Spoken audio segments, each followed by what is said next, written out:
I don't know how to start this, man. Every morning I wake up and I don't know, wake up and barely, I'm in the bathroom and sitting down to pee. Yeah, sitting down, iPhone in hand, you know, scrolling through feeds, the day's event. I don't know, whatever's going on, right? Orienting myself into the world, into the simulation in which I live. And I've been I've been concerned since COVID, since about 2020. I mean, it was sort of a problem seeing what was going on, how half my country was being fed huge loads of bullshit, and they thought the other half of the country was being fed huge loads of bullshit. I think now it's a lot more of us realize we're being fed bullshit, and what's the real, where it's really coming from, the source of it. Um, I'm a Freemason, but I'm a bad Freemason. I don't go to lodge. I don't know. There's guilt. I got guilt there. I get guilt about that. But it's the only way I can stream here on YouTube. Live stream. I can't do it from my phone or a notebook. I don't have enough people to follow me or whatever. I don't qualify. YouTube doesn't. So I live stream from my PlayStation. And I pick different games to stream from. Sometimes I'll stream the game. But this isn't about the game. I'm just using this as my office here. Okay? This is just my office. I'm the chub on the sub. It's not as glamorous as Alex Stein's Pimp on a Blimp.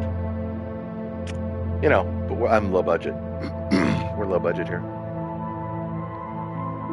So I need to turn this music off because it's not compatible with the world that I'm seeing. We're in a really fucking precarious position right now in America, in the world. I feel like man, we're on a precipice. We're on the edge. I can't explain more than that. I will lay out why I think that, but I'm just gonna sail around. Is that okay? Just pointlessly. Don't. It has nothing to do with the game. It's just.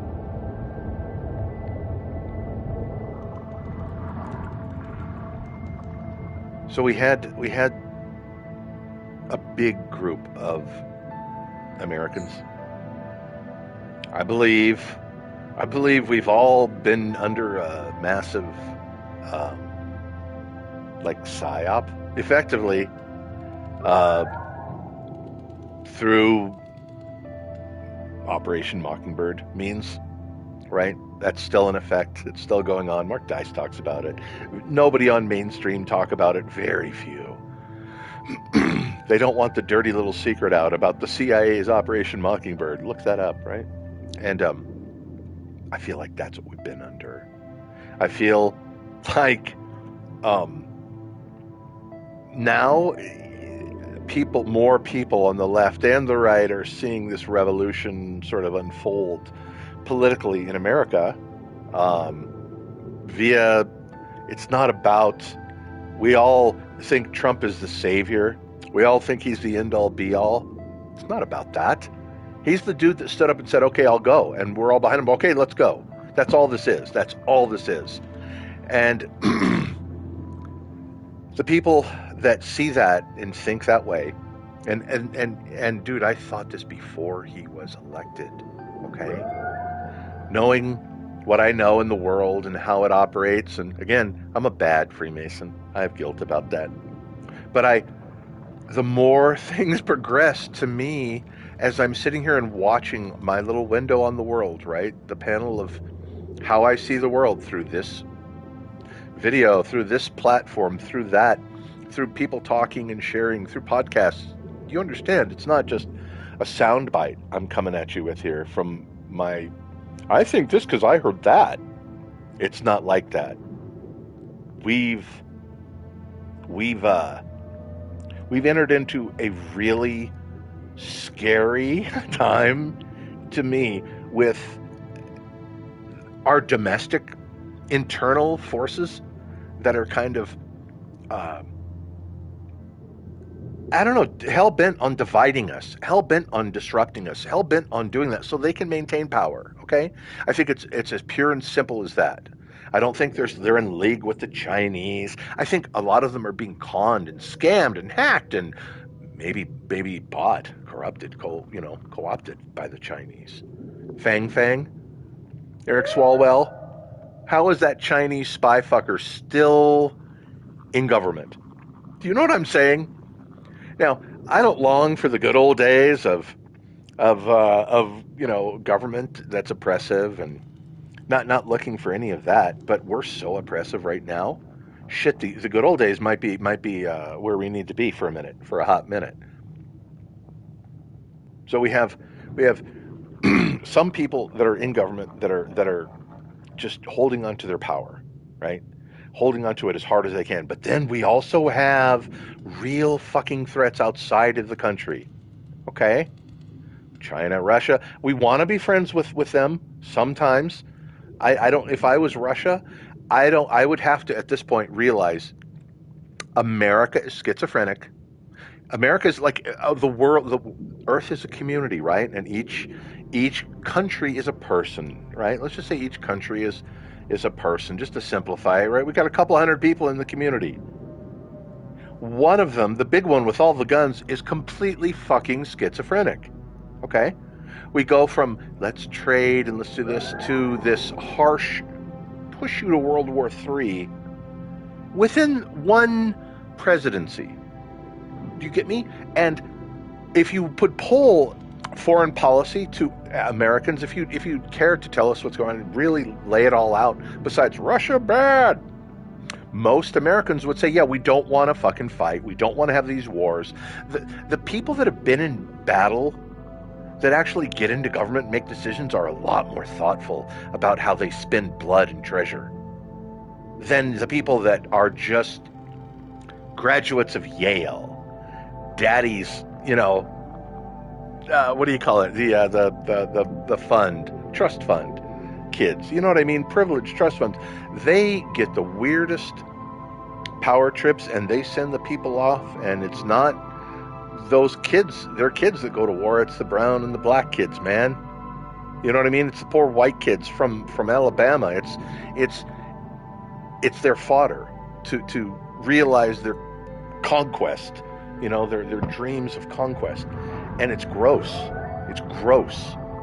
I feel like if the founders were watching what was going on today, and they had omniscience, right, to see everything, all layers of government, everything that's going on, they would be so fucking mortified by the abuses within the government right now. They would be horrified. Like, I don't even want to, let's go. This is just going to be a ramble. I don't know where this is going. My speech is going to go where the sub is going to go. Just fucking nowhere. Around in circles, okay? I don't know. I saw the picture of the dead shooter on, and I don't care if this gets demonetized, age restricted. I'm talking here. I'm just talking to you. Whoever's listening, right? Out there later on. I saw the picture of the dead shooter, bro. I saw the picture of him alive, all the things where he was alive, and it doesn't look like the kid on the roof. He had longer hair. Well, yeah, anybody can grow hair. But there was another guy who they took his van, another young man that made the news briefly, but they didn't talk about it. They sort of shut that up, okay? And that young man had ear gauges, right? Where they punch the hole in the ear and they put the loop and they stretch him and he had motherfucking ear cages. The kid that died on the roof didn't have normal ears. He had ear cages. Does that explain it was the other guy that did the shot? Okay, where's fucking Thomas Crooks is all I want to know. The real Thomas Crooks. Because the kid that died on the roof wasn't Thomas Crooks. It was the other dude. I don't have his name. Fuck, I should know it. I should have that. It's on lots of other things, even on YouTube. It's making its go to Benny. Look this up. It's not the dude. Is that why the FBI burned the fucking cremated the body? Like we have the biggest crime in all of motherfucking history, recent history. Attempted assassination of a president, right? He hit him in the head, the ear, made him bleed, killed another. Lots of people damaged from this. Country is psychically traumatized. We don't fucking preserve the evidence. Holy shit. Disband the FBI. Disband the motherfucking FBI. That's all I got to say right now. This happens. Oh my God. We need to rethink that entire organization, bro. We need to rethink that shit. They cleaned off all the DNA evidence because blood would have shown it wasn't Thomas Crooks. And oh fuck, when you get to this point, you're realizing they're in on the scam. They're in on the conspiracy. My own government is in on the conspiracy. Elements within the FBI. Maybe it's not everybody. It's not all of government. When we say this, realize it could be compartmentalized. There could be a dozen, 2 dozen, 50 people at the FBI that are doing the wrong moves all the time, covering things up. Holy fuck. Just arresting Epstein so they can contain the damage. Do you understand? And then killing Epstein so they could contain the damage. We haven't. Where's the fucking client list? Why haven't I seen that? They put out the second assassin's manifesto on TV, on the internet for anybody to read. $150,000. Take the shot. Take the shot. Oh shit, you put that out, but we don't have Epstein's client list. We don't have the Tennessee church shooters, trans shooter list. We don't have that. But you put out the manifesto with the 150,000. You put that shit out. You sanitize the rooftop of you lie about the assassin. Oh fuck, dude. We need to get control of our country back. Are you kidding me? And then the people that are up there that are doing these moves, that are making all these moves, they then push for World War III with Russia via Ukraine. And we all kind of know what was going on in Ukraine. We all kind of understand that now. A, CIA coup in 2014. Flips it. Put in the puppet. B, silence the population there. Change the way elections are done. Invite the CIA who was already probably in there, but formally. And then we had biolabs, we had chem lab, we had some kind of labs going on over there. We had 14 stations or something. A dozen stations in CIA stations in Ukraine, stirring shit up with Russia, pushing them for 4 years until Russia's like, fuck this, and did what they did. I, as an American, as a bad Freemason, I fully believe that my government, via the CIA, did that. And that it was a fuck all, what the fuck are we doing kind of move. Now, I'm not in on any kind of national security. I'm just a weird hermit Freemason. You know what I mean? But we're literally, like, we made a treaty with Russia. Does anybody remember that? We signed this. NATO signed the treaty with Russia. We said we won't expand east. And we got concessions from them, and that was, the wall came down. Do you understand? Like, all of this stuff was going on at the time in good nature, pushing us forward. And what did we do in that time since then? NATO has pushed eastward. We lied. Hello. Hi. Are there any Native Americans in the house? Hi. We're lying to other people now too. We're just saying whatever the fuck is convenient for right now, and then we're lying. How can we continue in a long-term fashion as a country? In a long-term, if we're trying to erode credibility, our word is our bond. It's all we have. And we're out there doing this. This is how we're doing it. And it's all at the behest of the CIA. Every motherfucking time I come back to something, it's like, It's FBI or CIA. And the people that are supposed to be like doing moves that are in the real best interest of our country, instead of feeding a military industrial system and lobbying and political class and all this stuff, it benefits them, but the world does not benefit by this. What the fuck, dude? You're on this 1950s Cold War, hyper-American, jingoistic, there can only be one Highlander mode of how to play this game, the grand chessboard. There's a big new Brzezinski talked about.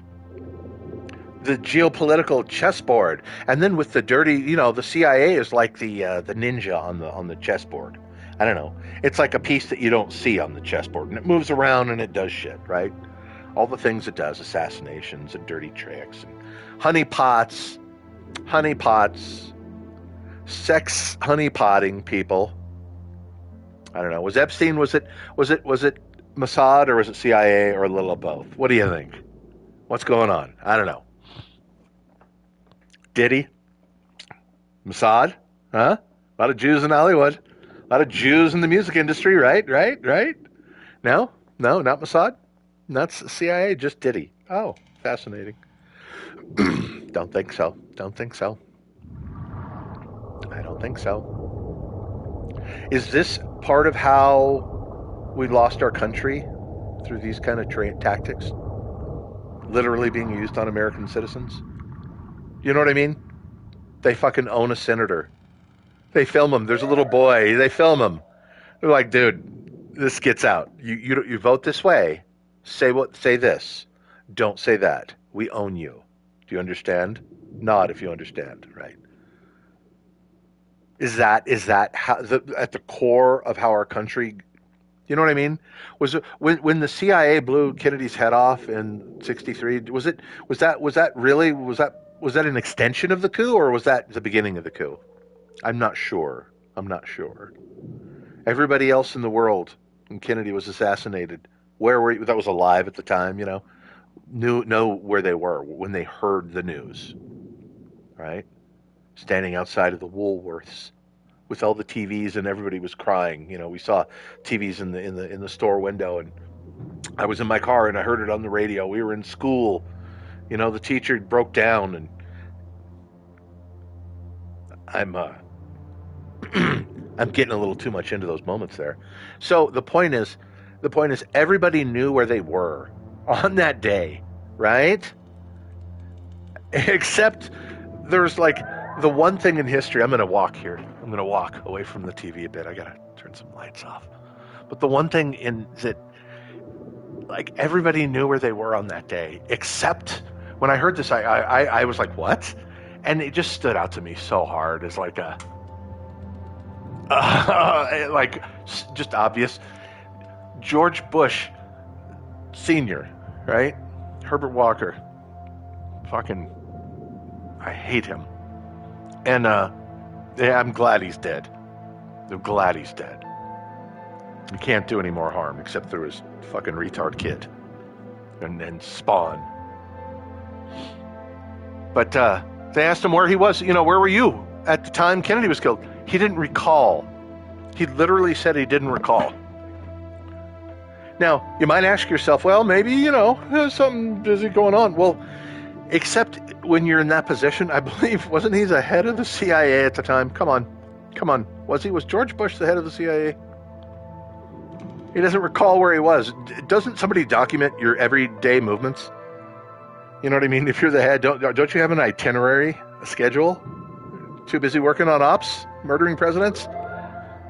So we've got that same element, in my opinion. And then when Martin Luther King came around, right? They killed his ass. I believe that was more probably FBI, because they had a lot of COINTELPRO going on them, right? We know there were operations where they considered him a threat. And so we have a domestic arm of this. I don't know. We have a two-party intel terror system that operates in America. We have the CIA, which is putting Operation Mockingbird on us, and whatever they want to say. We're being propagandized so fucking hard with no ability to have counterpoints, and just, it's gross. The censorship, the stuff with Twitter, the prior to Elon owning it, uh, all the platforms, this platform here, YouTube, being horrible. If you want to discuss medical things and how people are treated medically for different conditions, you know, conditions, they'll do it because the World Health Organization has some kind of overriding say to my First Amendment speech on an American-owned platform based in America. Do you get me? I get free speech here. I don't care what they fucking say. This is going to get overturned at some point. But I get free speech here. This is an American company operating in America online. I should be able to get it. It's like if the phone company listened to your call. They had AI listening to you, right? Which they might now. I think we probably do. It all gets hoovered up and goes to a server farm in Utah, right? But it would be like if the phone company said, we heard what you said to your last phone call you had with the other person, and we don't like what you said. We're going to suspend your phone service. It's only 3 days. It's only 3 days. It's a 3-day suspension. The second suspension is going to be a month, and then the third one is you're banned from using the phone. Fuck you. They didn't get that ability to put their platforms out, right? They're not supposed to curate the phone calls. They're not supposed to curate the newspaper articles. You know, people want to write in and things like that. They're not supposed to be doing this. The tech platforms, it was Section 230? Is that what it is? I don't know. They've got immunity from prosecution. Like, we can't sue them. They can do whatever the fuck they want, and gave that to them. I believe Congress gave that to them in the 2000s when this was all forming, the internet was all forming, because they weren't going to curate their platforms. They were going to be open platforms like newspapers, like television stations, like radio stations. Do you get me? Like the phone company. All the other ways that we kind of communicate. But all they've done is fucking curate. So when Elon bought Twitter, finally accounts are restored. The president, come on, man. They're trying to hide his tweets where he says, go peacefully. And they're trying to sell the January 6th bullshit. After that, they buried the president's tweets. They buried that history. It's all gone, right? Oh, my God. It's so we've identified the problems, right? We've identified the problems. We have a legacy intel, domestic and foreign, right? That are they've gone over, they've overstepped their authority. They've overstepped what we've given them. It's horrible. It's horrible. They're making moves on the world stage with our lives and our treasure, our hardware, right? They're leaving shit around the globe. Which, oh geez, do you think that the fucking neocons on the left and the right left all that equipment? That was an accident. Oh, it was, oops, Biden left it all. No, we did that because we want to seed the area with weaponry they can go back later on and blow up. We want the conflict. They want this. It's like they're not trying to contain it in any manner.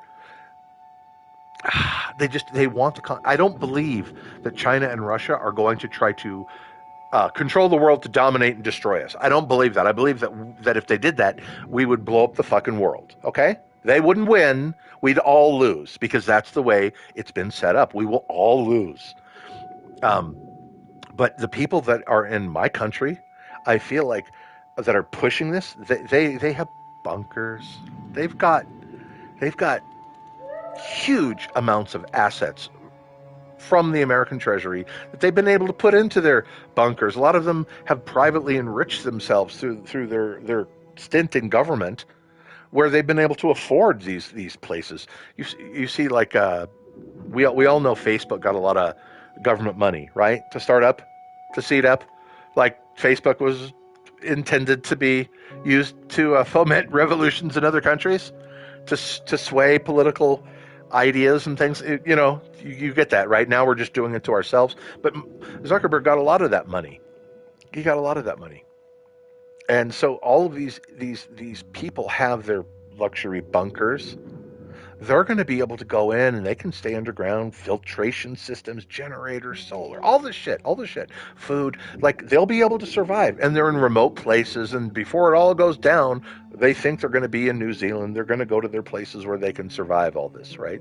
Their underwater bases, whatever they've got, their Epstein Island.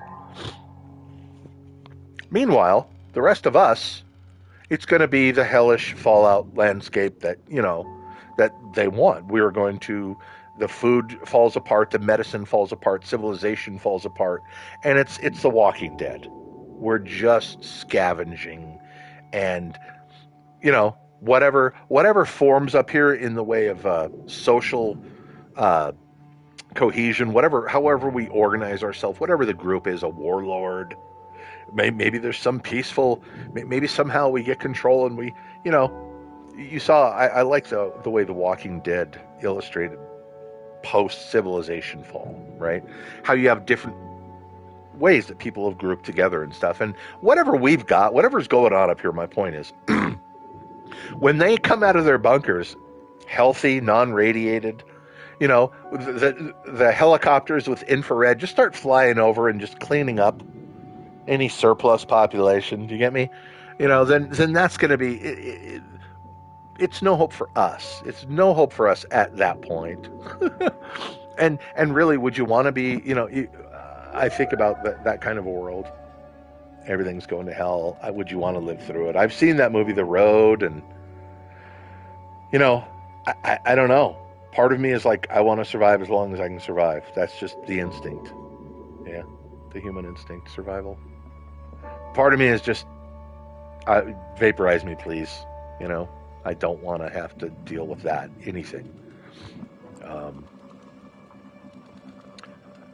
So what do we do about the internal enemies? We got to take care of them first before we take care of the external enemies, right? We have real things going on in the world that need real leadership. I'm kind of the Elon Musk thinking.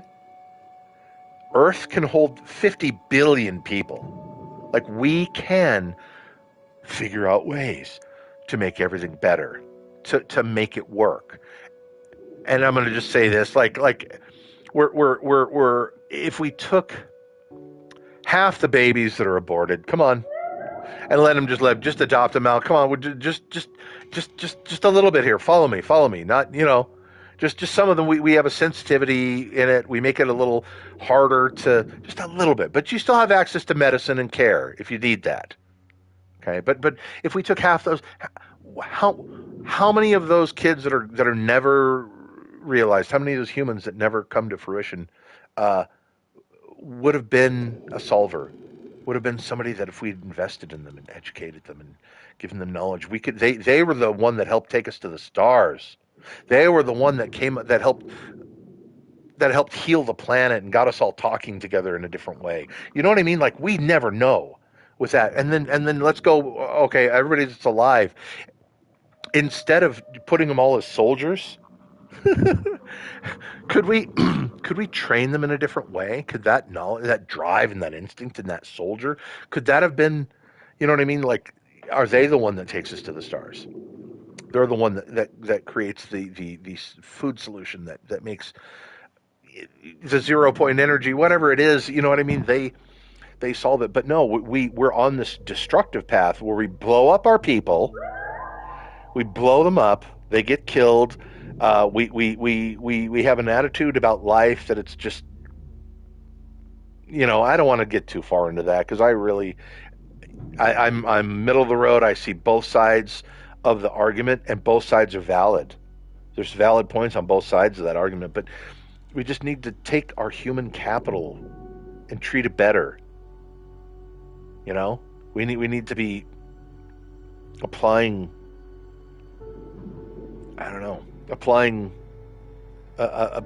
a more humane sense at governance.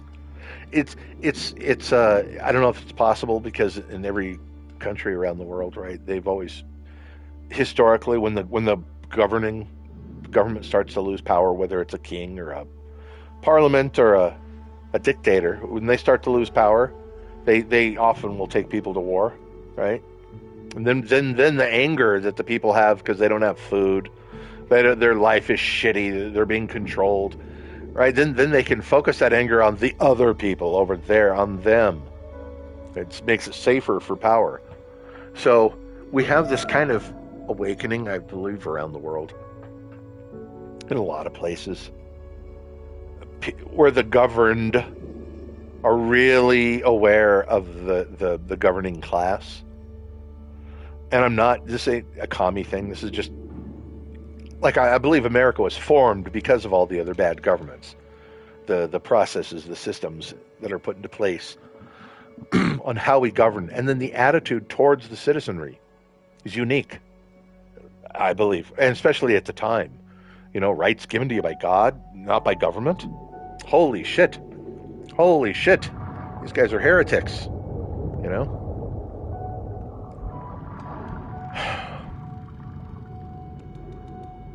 So we've got the FBI sanitizing the rooftop, burning the body of Trump's assassin, would-be assassin, lying about it.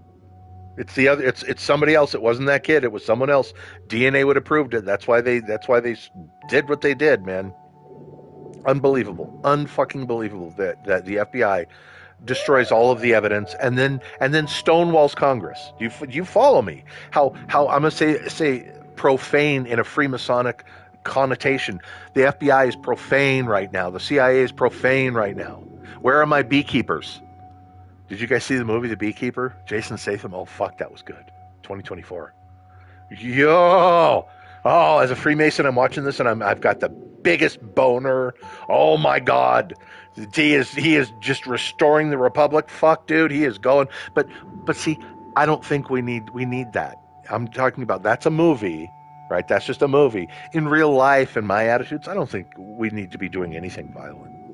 I don't think it gets down to that. I don't think we need that. I think there's so many more of us. We just and it's being said in so many ways. They can't silence and censor us. I firmly believe Operation Mockingbird turned on America as Trump was running, right? When they realized, oh shit, he's actually going to get it. Because when he first ran, and I hear, Hillary Clinton hates him, right? Okay, that's normal. I expect that, right? She loved him before. Before he went into politics, people on both sides loved him. Mostly Democrats. You got to realize what a fucking psyop we've been under. I've watched the whole thing roll out through these eyes. And then when I heard the Bush family speak out, and they hate him. Like, I don't like the Bushes. I don't like the Clintons. Do you get me? I don't like the left or the right. I think there's motherfuckers on both sides. And when I heard the Bushes speak out against him, I'm like, wait a minute. Hold on here. Wait a minute. Hold on a second. And that was early on. That was before he was a leading. That was way early on, before he was leading. I kind of realized, oh shit, are they doing it? Because the first person I ever voted for was Ross Perot, dude. I didn't vote for any Republican, I was really lefty as a kid. As a young man, very lefty. Animals, you easily led, emotionally led, right? If you're a Republican, you hate animals, you hate women. It's just, I grew up, man. I grew up. I saw the world. I grew up. I'm not Republican now, but I like stuff from that side, dude. I really like stuff. There's a lot of let's not forget, Abraham Lincoln was a Republican. They helped free the fucking slaves. Why are all black people in America voting Democrat when it was a Republican? I don't know. Somehow, it was probably because of the two-party system, right? And then the coup, when they blew Kennedy's head off in the 60s, and then everything from that time, they got them. The New Deal, right? You have Lyndon Johnson on audio. Like, you could probably find this on YouTube. He says the hard N word, that he will, you give me this stuff for this deal, right? The safety net, whatever his thing was called, I forget. And I'll have those hard ends on the plantation for 100 years or something. It's a horrible quote, dude. It's a horrific, racist as fuck, quote, but yet they're all, you know what I mean? I don't know, because the government check came from there, and somehow I feel like right now, Black America. I'm gonna say that Black America, because what the fuck is Black America, right? You got people in the highest offices of our country, right, in government and business and everything. That's Black America. But then you got people on the streets shitting themselves and ODing on fentanyl, right? That's Black America too. And then you got everyday people. They're just working their jobs, trying to raise their families. That's Black America too. So, but I feel like overall, Black America is way more based right now than it used to be. They see shit. Trump has Trump has woken so many people up. He is so gangsta. His meme's so fresh, and just the fact that he is being unfairly targeted by police and the legal system, a lot of Black America can relate to that. So it's I feel like we have hope, but it's still so fucking dangerous right now, right? Because we have these outside forces that are, and then we have these inside forces that are trying to push war, and like our military, we can't staff it. We can't staff our military proper. We need people. We need good people. And so what are they doing? They're lowering the standards so that we can get people in. Oh shit. Oh shit. Are they doing that in China? Are they doing that in Russia? Are they letting in somebody with a mental illness? Okay? I'm just going to say this. I don't give a fuck if you're gay and you're in the military. You might be the best motherfucking soldier and you keep your shit in your sock. That's a Navy term, right? You're trying to fit in to the soldiery. You're not trying to stand out as this unique person, right? And then gender dysphoria is a mental illness. Gender dysphoria is a mental illness. Gender dysphoria is a mental illness, and we care about the people with gender dysphoria. Oh my God, we care about them so hard, right? Because they're in the struggle and they're probably going to kill themselves. If you really believe that, if you truly have that affliction, you are in the struggle. And so we have empathy for that.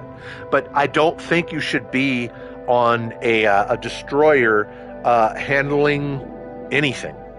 Honestly, I just don't. Do you get me? You're not the person that needs to be on that ship. We shouldn't be trying to promote mental illness as in support it via like making it worse for somebody, because really there's gender affirming care, they say surgery stuff, and then there's just psychotherapy and everybody that's credible in this thing, the people that are pioneers that have treated transgenders for 40-50 years now, putting out papers and talking about it. It's like they're not for transformation of the body.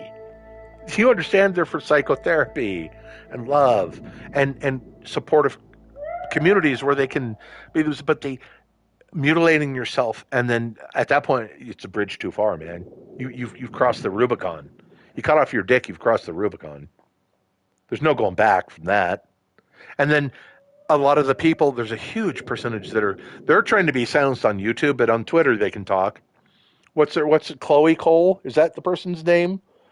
That regrets the transition. A lot of famous here on YouTube and Twitter. Buck Angel. I've had some interactions with them. They liked what I said, and I was just very supportive. That dude, I'm going to proper pronoun that dude out of respect, because I want to, not because he wants me to. Do you follow me? Not because he wants me to, because I want to. That's why it works with Buck. That's why that's the only attitude. And Buck was a lady in life to start with, and has been a man for like 30 years. You should look them up on YouTube. Get some knowledge. Get some education. They're a good person. But how did I end up in a submarine talking about trans people? They shouldn't be on the battleship. They shouldn't be doing this. Our army is not prepared. Our military is not prepared. We're going to fucking lose. We're going to fucking lose. How did we win World War II? How did we do that? How? We're isolated, yeah, but how? It was production, bitch. Production. Rosie the Riveter. My grandma was a Rosie the Riveter. My grandma was a Rosie the Riveter in California. In World War II, we outbuilt them, man. Our tanks weren't better than the Germans. The Panzer, the Tiger tank, oh shit, those were phenomenal, man. They're building, flying rockets and stuff at the time. They almost had the bomb. So Germany was technologically superior to everybody, right? In most aspects of all the battle. But we beat them with they had I don't know 1,000 Panzer tanks. We had 10,000, right? We just out fucking produced them. Well, now let's look at the world today, and let's remember the history, and let's look at the world today. Who are the technologically superior? Us probably, right? We just came out with that Manta. So are we admitting anti-gravity flight? You know what I mean? Russia has hypersonic missiles. They're advanced in that. They flew one of their jets over our littoral destroyer and disabled it. I heard that story maybe 3 years ago or something. A Russian jet flew over, and afterwards the ship had to be towed. It was disabled, and I believe it was some sort of EMP or virus somehow. So we can't fully rest on the idea that we've got it all. We can kick everybody's ass. No. They have hypersonic missiles. The world is evolving with lasers, right? With pulse weapons, with microwave weaponry. There's shit going on that we're not even aware of, right? If the Manta's out there, and potentially a lot of the UFO sightings have been our craft, okay? Let's just, not all of them, but probably a good portion of them. I don't think we can just rest on our laurels that it's a slam dunk and we're going to win. We just need them to hit us. We just need to goad the bully into hitting us. They just hit us once, and then we could beat the shit out of the bully. I don't think it's going to be like that. I think it will be horrible. I think missiles will hit, millions and billions will die if we went into a war, with Russia and China. So to that end, with knowing there's internal enemies and external enemies, why the fuck did my government open up the border? Okay? And it wasn't just there's protest within the government. It's not like all of the government's yeah, we all agree, open the border. But when Biden came into office, right, we opened up the fucking border. Border Patrol were talking about it, how they're being hamstrung and everything's changed, and Biden is going in and removing all the things, stay in Mexico, all the things that were working so that we could have a border, and there's nothing racist with having a border. It's okay to have a border. Every fucking country around the world that is a country has a border, and controlling your border is just part of it. When we took over Iraq for, 10 years or however long that was, we controlled the fucking border. So Biden gets in and they let them in, and I was trying to figure out why this was, and the idea of the replacement theory of seeding Republican areas like in Ohio, Springfield, Ohio, right? Trying to change the demographics and hoping that they're going to vote for you because you gave them free stuff, and the Republicans are bad and the Democrats are good, and you know what I mean? Trying to brainwash the new class. If that's the move, okay, if that was the only move is by one party as a political replacement, that's treason. That's shitty. It's treason. People literally should be tribunaled, and then I want to see gallows. I'm not kidding. If that's what was done, because how many people have we heard have been killed by someone that wasn't from here, that shouldn't have been here, that was a 100 preventable death. The government's first job is to protect its citizens. So they've completely abrogated by opening up the border wall. And then we have murders committed and they're illegal, and we knew they were illegal, and it was half the time the story is horrible. They were sent back under Trump and they came back under Biden and killed that lady, raped that girl, crashed into that family in their car, whatever the fuck. My government has abrogated its first duty, therefore my government is profane, and I'm saying that in a Freemasonic way. Oh Lord my God, is there no help for the widow's son? Oh Lord my God, is there no help for the widow's son? I don't know what kind of 911 that I can put out here. And again, I'm just a bad Freemason, and I'm just one stupid dude, you know? I ain't nothing. I ain't no influencer. You follow me? I'm ranting right now because I need to. I need to put this out. Otherwise, it'll be inside of me. It'll be in my house. If I just say it out loud in my house, it'll just be here with me. And this way, it goes out into the ocean. It goes out into the ether. I don't have to. Part of me wants to think that we've got hope, that there is a way out, that we can come up from. We're so far down from where we should be, and I feel like we have hope. Part of me thinks this is like a psyop, and here you want a zany conspiracy? Trump's in on it all. That must be the container. Yeah, that's too far down for me. I can't. I used to think that was the stuff. What's going on? Shipped halfway around the world. Let's go back down. Let's go back down. No wonder company profits have been all for nothing. This is kind of a little bit of a lefty game. Wasteful. I like it. I like it. All right. It's the only place it's safe to talk is under the sea.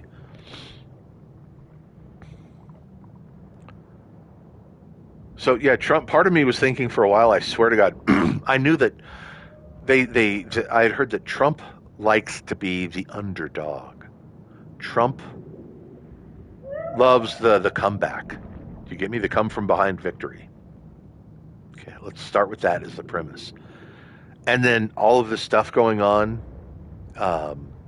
like the way the original conspiracy in my head worked before the assassination attempt.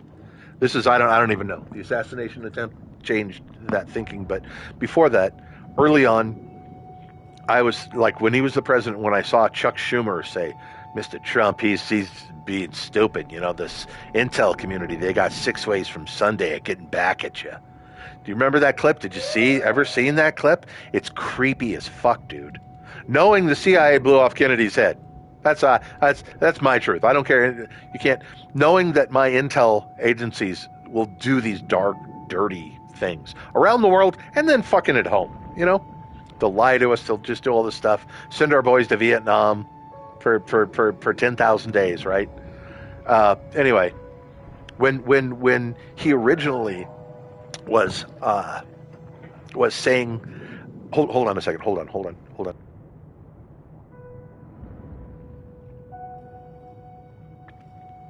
I forget where I was going with that. The rants. Normally, when I would rant, I'd have a piece of paper. I'd just write something down as my point. Fix on that, and let me check some here. How I've done, dude. We're 47 minutes into this shit. Government, domestic enemies, CIA is horrible. I don't know. So they let in the southern border. We're kind of working on that. The reason would be the replacement theory for Democrats to get more votes so they could get replaced. To replace the black people that are leaving. The black people that are leaving, they're like, no, there's so many people leaving the Democrat Party, leaving California.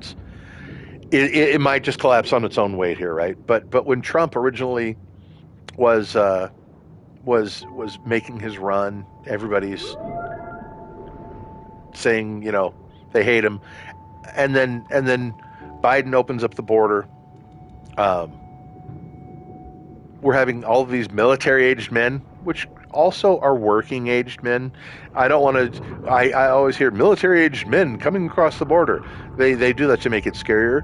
Now, in light of the fact that we've been blowing up the Middle East for 50 years, 70s. The CIA overthrew Iranian government in the 50s. Put the Shah up. Hello. We've been fucking with the Middle East for a long time, right? So is England, and they've been fucking with each other forever. But ever since that's happened, we've seen videos of death to America. the Israel, the big Satan and little Satan, right? Holy shit, dude. Now, we worried about the Iranians here in the 70s. They were running gas stations, a lot of them, right? A lot of immigrants, asylum seekers from Iran. And we have got great people here from Iran. I'm not an Islamophobe or anything like that. I'm full on content of character, man. Now, if you're a crazy motherfucking radical Islamist, we got a problem. I got a problem with you. We'll go into that another time. But we've been fucking up the Middle East for 50 years. We worried about the people that were here. Our government thought that we could have a bunch of sleeper cells in America. Back in the 70s, right, in the 80s, we were really worried that they could just pull the trigger and then all of these people, it's kind of like the Russian sleeper cells. If you've seen the movie or the TV show The Americans. It's a fictional, right, but there's a lot of historical based things that are overlaid onto the thing that make it an amazing program. But we're worried about the Iranians. So now we're just fucking opening up the border. And the people that we are catching that are on the terror watch lists, we're intercepting them. And I hope we're sending them away. We're not catching and releasing internally. Now, we know that they're catching and releasing murderers and rapists. We got those numbers. 30,000 murderers and rapists in America. I don't know what the breakdown is, 13, 6, something. Total of 30,000 that they identified. Holy fuck, dude. And then, I don't even want to talk about, like, the groups of, who is it? God, he speaks on Joe Rogan podcast. He's got this mild-mannered way to speak. Oh, I think he's got a Jewish name. Oh, I love him. I can't think of his name. Brett Weinstein? Brett Weinstein? Is that his name? And he did this thing. He was talking about how he went down along the immigration routes into, is it the border of Colombia? Somewhere where they get into this road that can take them up, the northern road, right? But it stops at this place because of impenetrable jungle and forest and whatever. And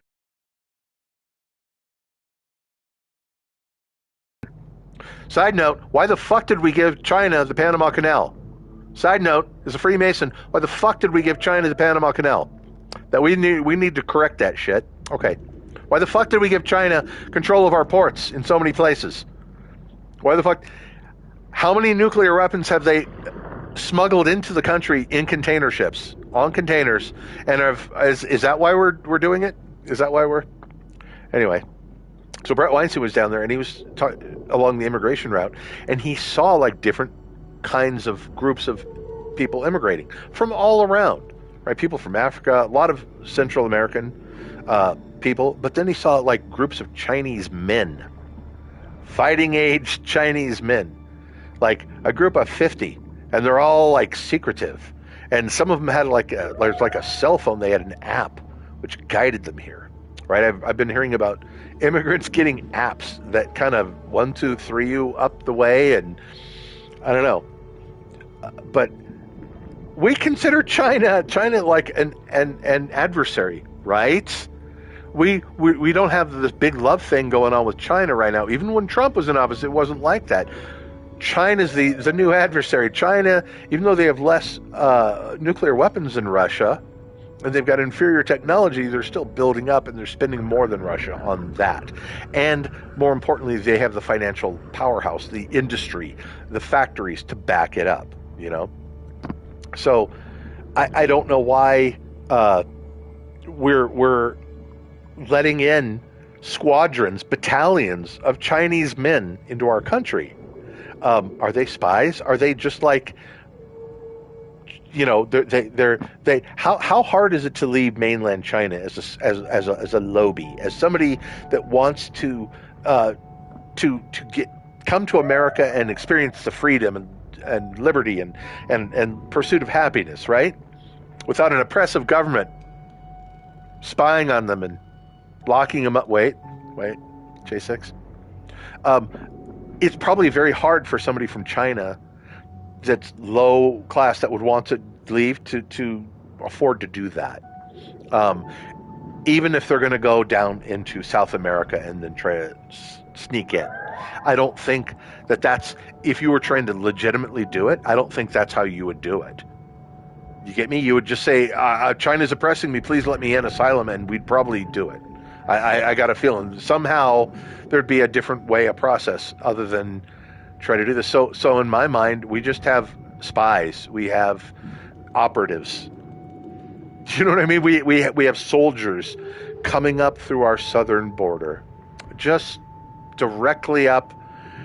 They're not activated yet. They're going to be sleeper cells here. Maybe they're going to go work in something that, work on one of those farms near a military base. All these Chinese farms, farmland. They're buying up farmland around our military bases. A lot of sensitive installations. It's really kind of weird, Um, I don't know. I don't know. So I'm really fucking worried that like Trump's not in on it now. Originally, I thought that he was. I realized I was talking about that. Maybe back when Trump's sitting there, and as part of a plan, okay, as part of and this is horrible if Trump would be doing this. So and then I don't think this is it. Remember, this is me going back at like 2016, listening and thinking about what's going on here, and I saw the right, both parties hate him. China hates him. Saudi Arabia is hating him. I'm like, hey, wait a minute, we're onto something, because I don't necessarily like China or Saudi Arabia, right? And fuck, I'm getting chat fatigue. I should be on my notes right now. I'm not. I'm staring at a submarine and losing my train of thought. Chubb on a sub.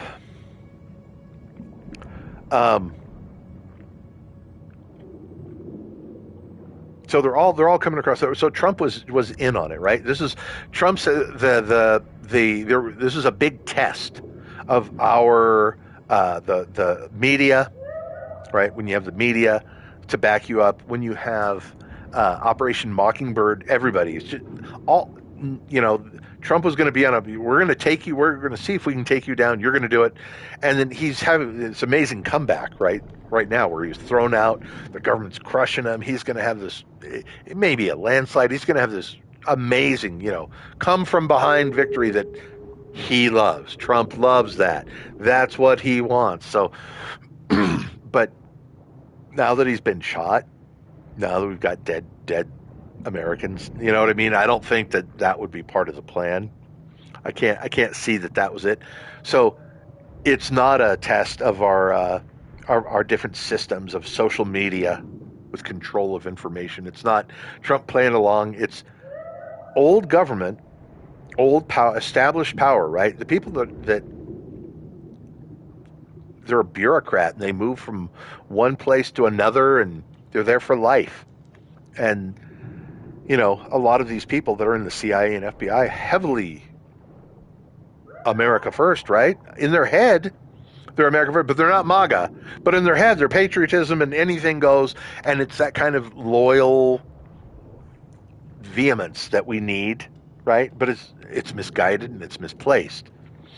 And somehow, because old power didn't want Trump to be in office, because he's going to do things that are going to fuck with old power. We want old power fucked with in America. We want it fucked with. We need certain things reorganized. We need a change. Government is too big. It's too clunky. There's too much shit.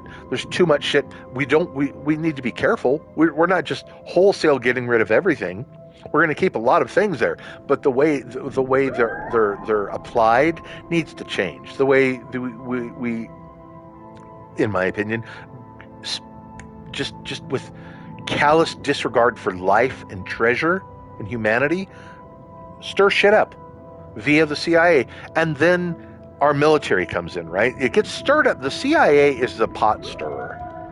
And every conflict I can think of, it's the CIA starting it, and then when it gets too big, then they call in the government. And then through Operation Mockingbird means Americans are memed. Americans are propagandized to think we need to go to Vietnam.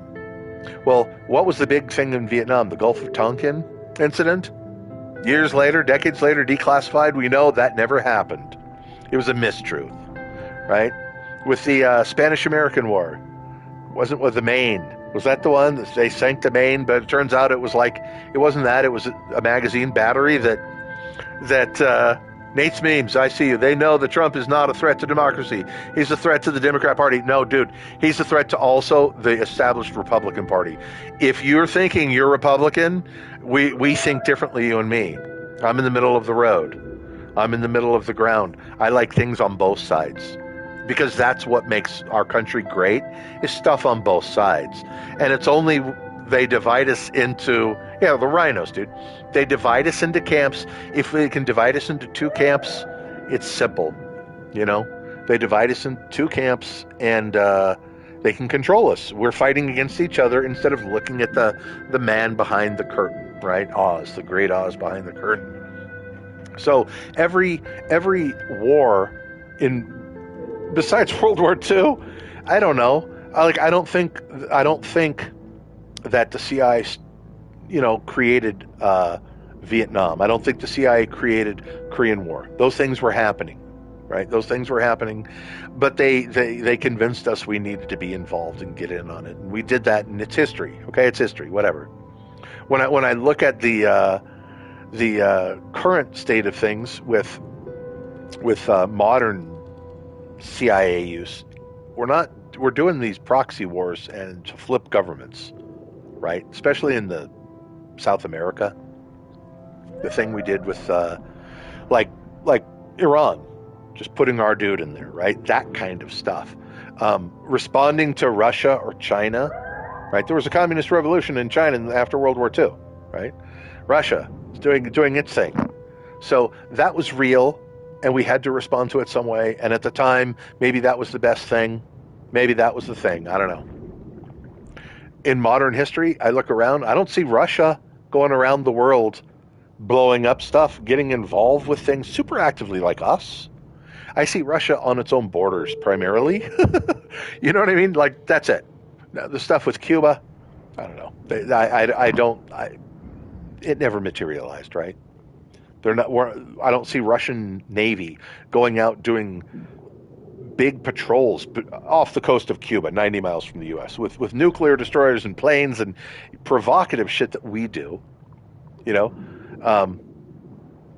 We've effectively got China surrounded. We do drills. We do these things that are provocative. Because America, the world policeman. I don't want to be the fucking world policeman. We don't want to be who the fuck decided we should be the world policeman? What bill was that? What law was that? Where in the Constitution is it that we're the world policeman? Holy shit balls. We need to change a lot of attitudes on what we're doing. If you're tuning in, I can't live stream any other way besides from my PlayStation. So I have to pick a game, and I'm picking this one. I can't stream from a notebook. I don't have enough people. I don't qualify on YouTube, but I've always been able to live stream from my PlayStation. So I put out games, marginal gaming shit.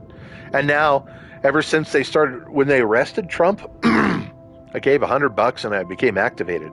You look back on YouTube, it's all games for 3-4 years. Just till recently, the last year, less than a year, where politically non-gaming things appeared on this channel. But I don't know. I'm just one dude. I'm not trying to be an influencer. I don't want a bunch of followers. I don't care. That's the worst thing I could think of, is like to have people want to listen, because then all the criticisms, and I'm not in for that.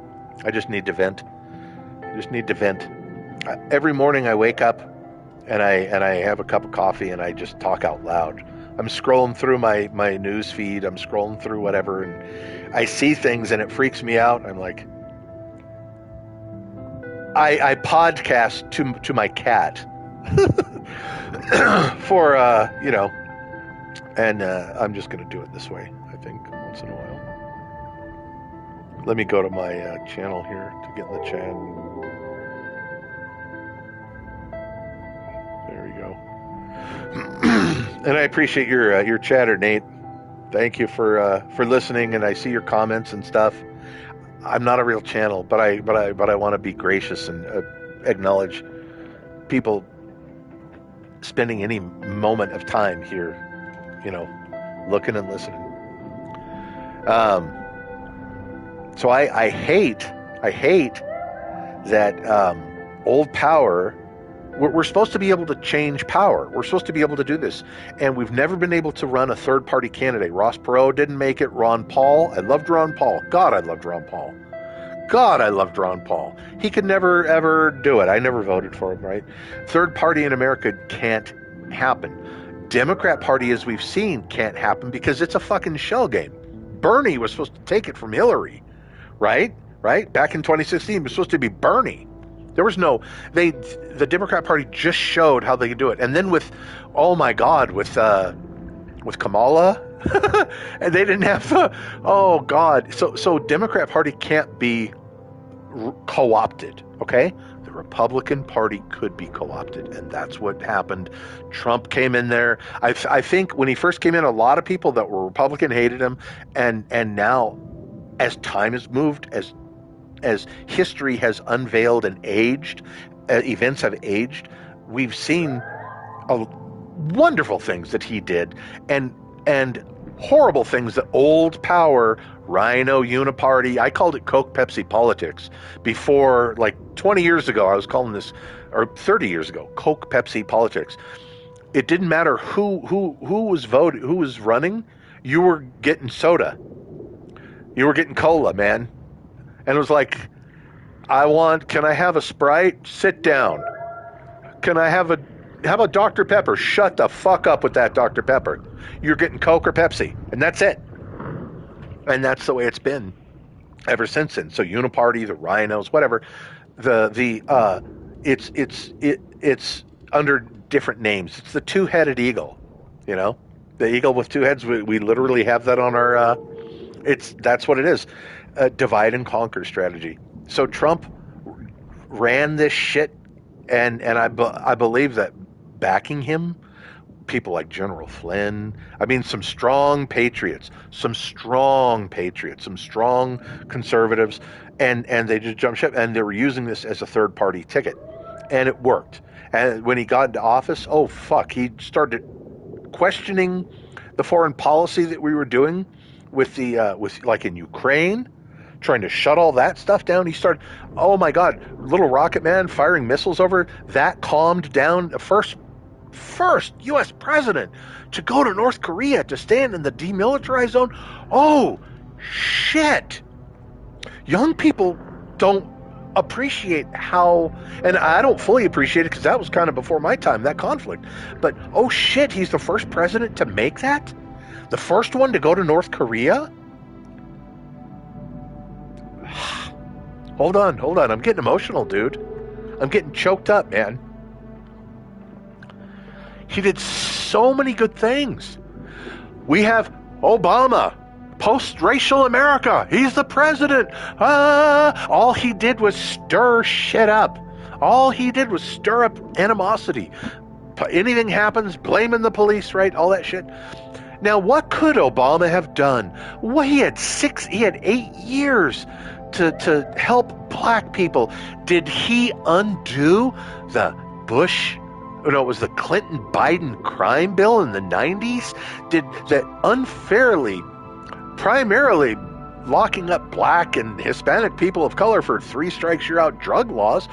Did Obama undo that? Did Bush undo that? No, neither one of those motherfuckers did. Who did? Mr. Donald Trump. Oh God, reality show star, Orange Man, bad, Cheeto Jesus. He undid the crime bill, and then I watched and I cried with that woman who cried with Trump in the White House because he undid it. He got her out of jail. Thousands of people released from prison. Is it freeing the slaves? I don't know. It's freeing some prisoners. I saw him do that. I saw Dr. Alveda King, she's the niece of Martin Luther King Jr. Nice woman, nice woman. She's dedicated her life to charity and service. And I saw her in the White House praising Trump. How the fuck you gonna tell me the day after he's a racist? How the fuck anybody gonna come up here and tell me Trump is a racist trying to stir up black hate when he undid the crime bill that released all those people, and Dr. King's descendant is in the White House praising him? Fuck you. Fuck you if you tell me he's a racist. Fuck you. I got no time in my life for anything you want to say. If that's what you really think, I think you've been brainwashed. So the other problem, we have the foreign enemies that, oh shit's stirring up. China's going to go to war with 2027. What are we going to do when they take over Taiwan? What are we going to do? Do you understand? We have World War III trigger points all over the world right now. Our military can't handle 3 sustained fronts. It's gonna be ugly. If you're some kind of kid out there right now, you're in high school, you're thinking your future's rosy. Fuck you, dude. You're getting drafted. You are drafted, and we are gonna send you around the world to get killed. And that's what's happening, dude. Trump once received an award from the NAACP for his... Yeah, he did. And pictures of him with Jesse Jackson, Trump with Jesse Jackson. So Trump's not a racist, but I'm responding to some of the chat that I see in the type coming on. I'm getting emotional. I'm sorry. I'm sniffling here, and this is gross. But if you think you're in high school right now, you're in college, you think your life, you're going to go out there and you're going to take the world by its tail, and you're just going to put a ribbon on it, and you're going to make it. No, I'm over 50, dude. I'm over 50. You think you're going to... You ask me if I'm a Gen X. I'm not a baby boomer. I'm just after them. I'm somewhere in between. I think I'm in the lost generation or something. But if you're in college and you think you're going to go out in the world and grab it and take it by its tail, and you're just going to make it your bitch and own that world, no, you're probably going to be drafted. I'm just going to tell you straight up right now. We continue on this path that we're on. We don't pump the brakes. We don't try to... You are going to be drafted, and you're going to die on a boat. You're going to die in a desert. You're going to die in a jungle. Okay? It's not going to be pretty. And America may fall. We may get... I should be a science fiction writer. I don't like the futures that I see sometimes, but I see beauty. I see us in the stars. We could all be working together. Alex Jones says it. I love it. We need to all be working with the Russians and the Chinese. We need to all work together and get to the stars.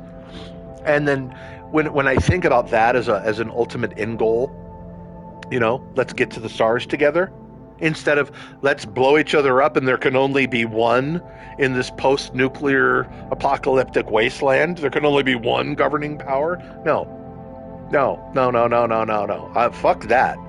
So at the same time, we want to work with the Chinese and the Russians, but we're not their bitches and we're not their pansies. And it's going to be a hard road to get to that. But we can't say, okay, one administration, okay, we're going to work with you and try to trade, and we're still going to, be hard against you, and we're going to militarily develop, because if you step out of line and you try, we will fuck you up, okay? We still do that, but we don't actively push them, as in Ukraine. Russia didn't start Ukraine. The CIA did. We overthrew the government in 2014. We put the puppet TV star, TV comedian as the president. They canceled elections after that point, and then all those CIA stations, 12, 14 stations, Kim Labs, something, they started their operations and pushing. And you can just be honest with yourself. I'm an American. I consider myself more right of center right now than I was when I was younger, but I can be honest with myself. We started the shit. Russia responded. We tried another fucking proxy war with another country. This time it's Russia. Now, the talk about Hunter Biden being a CIA asset, right? Those close ties over there, Hunter's connection with Ukraine, being on the board of Burisma, right? All of these things that are known, these connections. It's further confirmation for me of what we were doing in that space. We're why the fuck is my country? Why the fuck is the CIA pushing World War III with Russia and Ukraine? I can't accept that. That seems to me crazy. It seems also it goes against the treaty that we made with Russia where NATO wouldn't expand east. So when Trump was in office, all that stopped. A lot of that stopped. As soon as Biden got back into office, dude, within, I don't know, Syria started stirring up again. Kim Jong-il started doing these things. China was doing another test they hadn't done, some ballistic missile test or something. Like, all these things happening. This wasn't going on when a different way to govern. I don't even want to say Trump, because it's not Trump. He's not he's the figurehead, right? And all the memes. I love the memes. God, I love the memes. Oh man, show me Trump as a gladiator. Dilly meme team. Oh, but he's the representation of a bigger idea, a new world order, a different world order. Let's call it a different world order, DWO, right? Trump represents something different than what we've been offered in the past. When was it? Was it 2000, 2004? It was 2004. And because it was Bush Gore, right, in 2000. Biscuit, no, down, out. It was 2004. That was and I wasn't even a Freemason then. I wasn't a Freemason until, it was 2008? I think 2008. But in 2004, the presidential election in America was Bush and Kerry. John Kerry. That ugly fucking Frankenstein-looking bonesman, Yale bonesman, Democrat, and George Bush, fucking Republican piece of shit bonesman. Oh my God. The 2004 election was the biggest eye-opening moment for me because it didn't matter who the fuck won.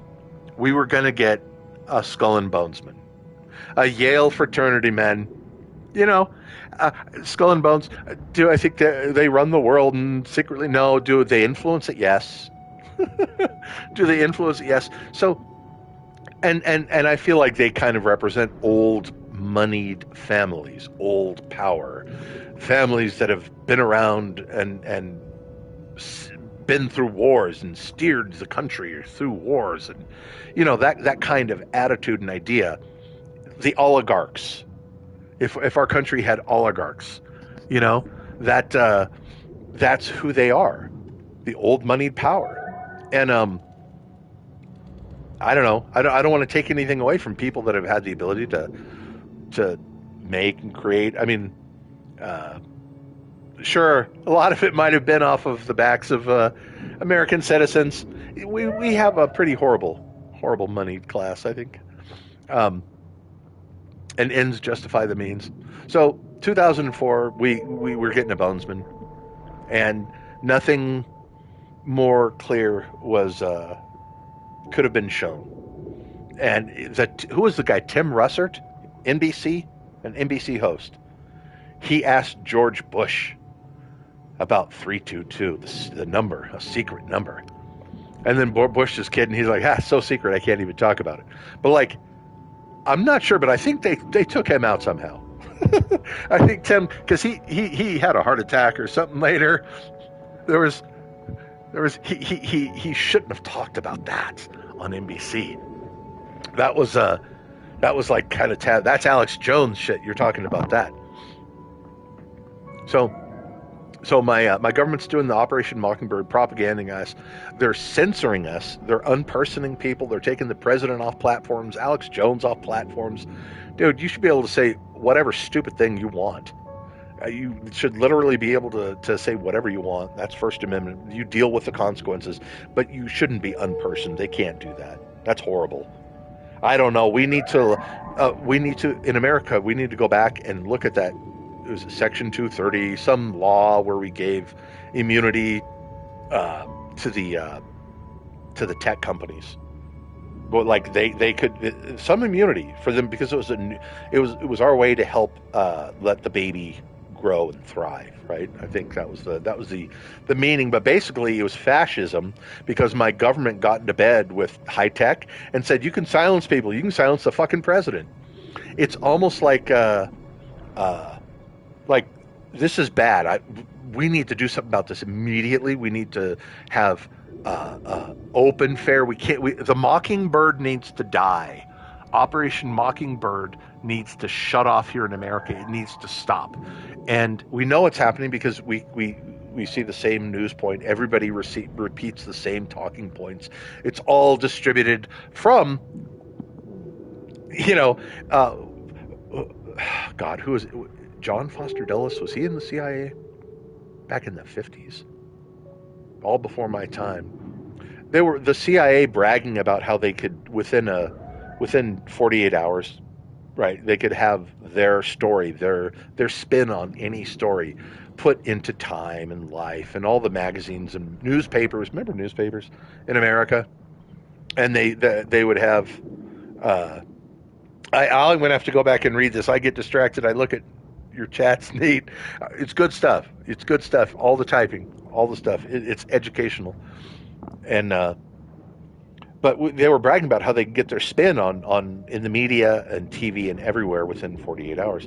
And now think about it. Like CNN, literally, wasn't that right out of CIA? Wasn't Anderson Cooper a CIA?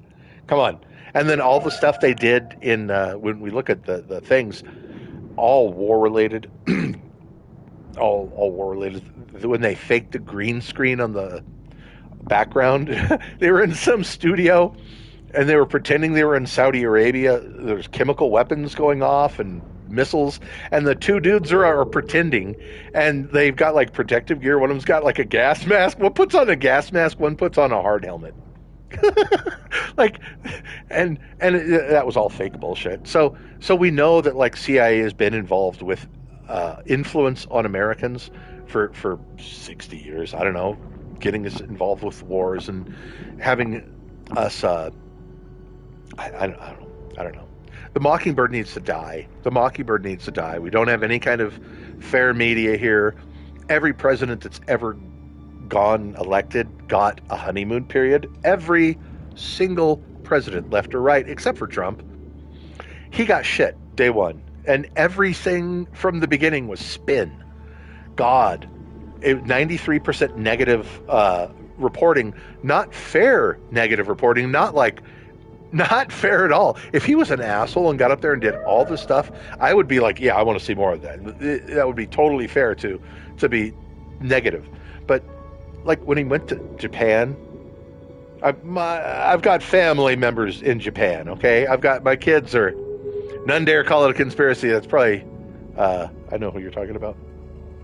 But I've got family in Japan. My kids are half Japanese. Come on.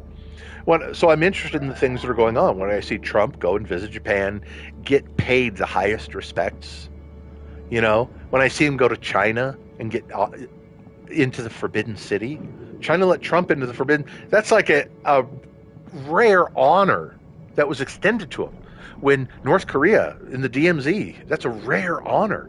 I see respect being given around the world, and then I hear them say, he's disrespected around the world. And then when he was feeding the koi fish, and then he turned the box over, and then they're like, he's going to choke the fish. That's horrible. He's disrespecting Japanese. It's such bullshit. It's such bullshit.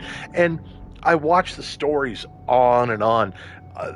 There was some hurricane, not this recent one, back when Trump was president. He goes down. Melania is with him. And what are they saying? What's the spin? most beautiful first lady, most fashionable first lady. She's not getting any of that coverage. It's always they're making fun of her accent. She's a foreigner. How horrible was that? But the spin from that story is Melania went down. She's wearing heels. She's wearing high heels, and she's in the muck and the. That's the focus of the story. Not president goes down. He's handing out stuff. He's doing stuff. It's nice. The first lady's there. They're with you.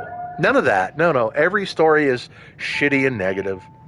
So, uniparty controlling my country via the Mockingbird media, via old power, rhinos, Democrats, lifelong bureaucrats.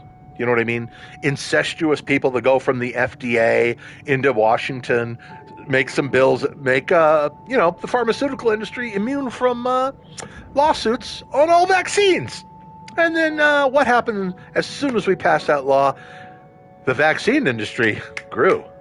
The amount of vaccines mandatory on all the children on day one of life grew.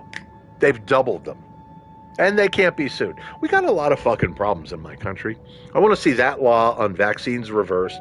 I want to see the Section 230 reversed. Something else put into place, because they all need to be. You hurt somebody with your boner pill. You hurt somebody with your heart medicine. You can sue them. But you hurt somebody with a flu shot, with a whatever, and you can't. What the fuck is this? What the fuck kind of magic fascism? This is my lefty rising up. What the fuck kind of magic fascism you got at work here, where they can increase and they can create vaccines for everything, dude? They got vaccines that aren't mandatory. They got vaccines for everything. These are optional products now. It's their biggest section of the market, man. Oh shit.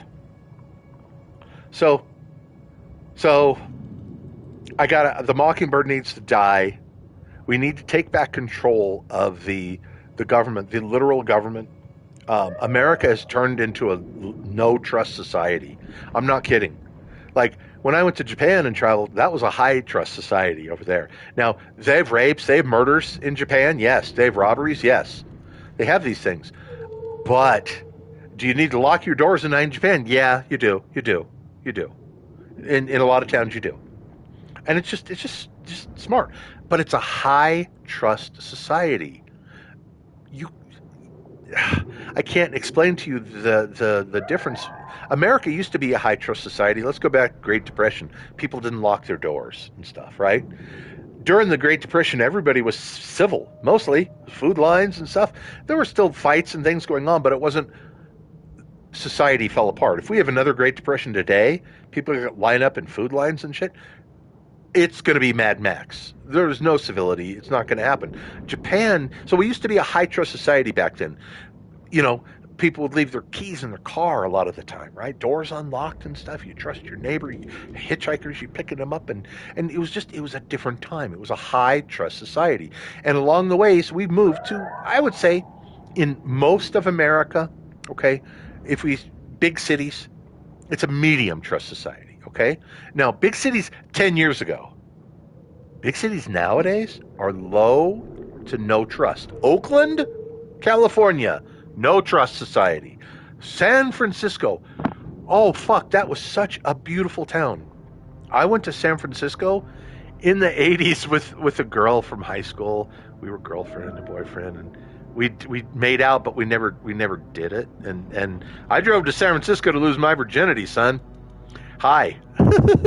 I drove to San Francisco, but not in some swinging gay party. It's with the girl from high school down in Southern California.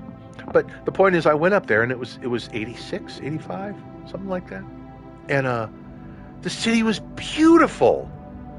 We walked around. I remember going up Fisherman's Wharf, okay? And we're going up this hill, and I see this dude. A dude who looks like Freddie Mercury, okay? Big mustache, and he's wearing a smart little Doris Day polka dot sundress with blue and white dots, and he's got a hat. He's got this nice wide brimmed, polka dot hat that matches, and a clutch purse, and heels, and he's walking. He's just happy as fuck, and I'm happy for him. I'm looking at him, and I'm laughing a little bit. I'm like, but I'm like, go, dude. You know, like we didn't fear for our lives. We took the BART. Everything was clean. There were no needles. There wasn't shit. There were no junkies. We weren't, parking our car to go into a store and coming out and it's been broken into. Like, though, there's a lot of places in America right now where it's a low trust society, and that's sad. That's super fucking sad for my country because we used to be medium trust. Right? You have an alarm, you lock your door, things like that. But now, I escaped. I used to live in California my whole life. My identity, California. I'm born and raised, man. Weed smoking Californian, liberal, Brady Bunch, kind of, I don't know, watching all, good times. And I grew up so open-minded. And when I look at what's going on in not just Northern California, but like around LA, I was Southern California, man. I worked all over around in LA. But seeing the trains being, and the UPS things being ripped open, all the trash along the train lines, because people are vandalizing it. It's like the stores that are moving out because the shoplifting has been declared legal by Gavin Newsom. Gavin Newsom, hi. This is Roswell here. I was 39 years in California until I had to escape, dude. I had to escape. I couldn't stay there anymore. And I'm a bad Freemason. I just want you to know I wasn't a Freemason in California, but when I was going around the Circle of Orange a lot to those dive bars down there, I realized there was a big, beautiful stained glass window that showed the Freemason, the G and the square and compass. And you're fucking up the state, dude. You are fucking it up so hard. My dad worked at the first In-N-Out in West Covina, California in the 50s, bro. The 50s. Think about like ducktail haircut, white t-shirt, 50s style. He worked at In-N-Out there, the very first one. And now I'm looking at In-N-Out in Oakland. Like, In-N-Out has expanded out in Nevada, Utah. They're in Colorado. We got one, man, maybe within 20 miles of me here. Okay, it's an hour line to get a fucking hamburger. But it's nice. Because when I was in high school, I would go to In-N-Out all the time in California. But now I look at In-N-Out in Oakland, and this amazing restaurant chain that has expanded and has grown and kept prices as low as they could for so long. Fresh ingredients. It's shit food, right? But it's fresh. It's not like McDonald's weird styrofoam chicken nugget, shit. Oakland had to close down the only restaurant in the franchise's history ever since the 50s. Ever. And it wasn't because of poor performance financially. It was because of safety. It was because Oakland is escape from Oakland, escape from California. It's a shame they couldn't keep the people in the drive-through from being robbed. They couldn't keep the people in the restaurant, the employees, from being robbed. They couldn't keep cars in the parking lot from being broken into. Oakland has fallen.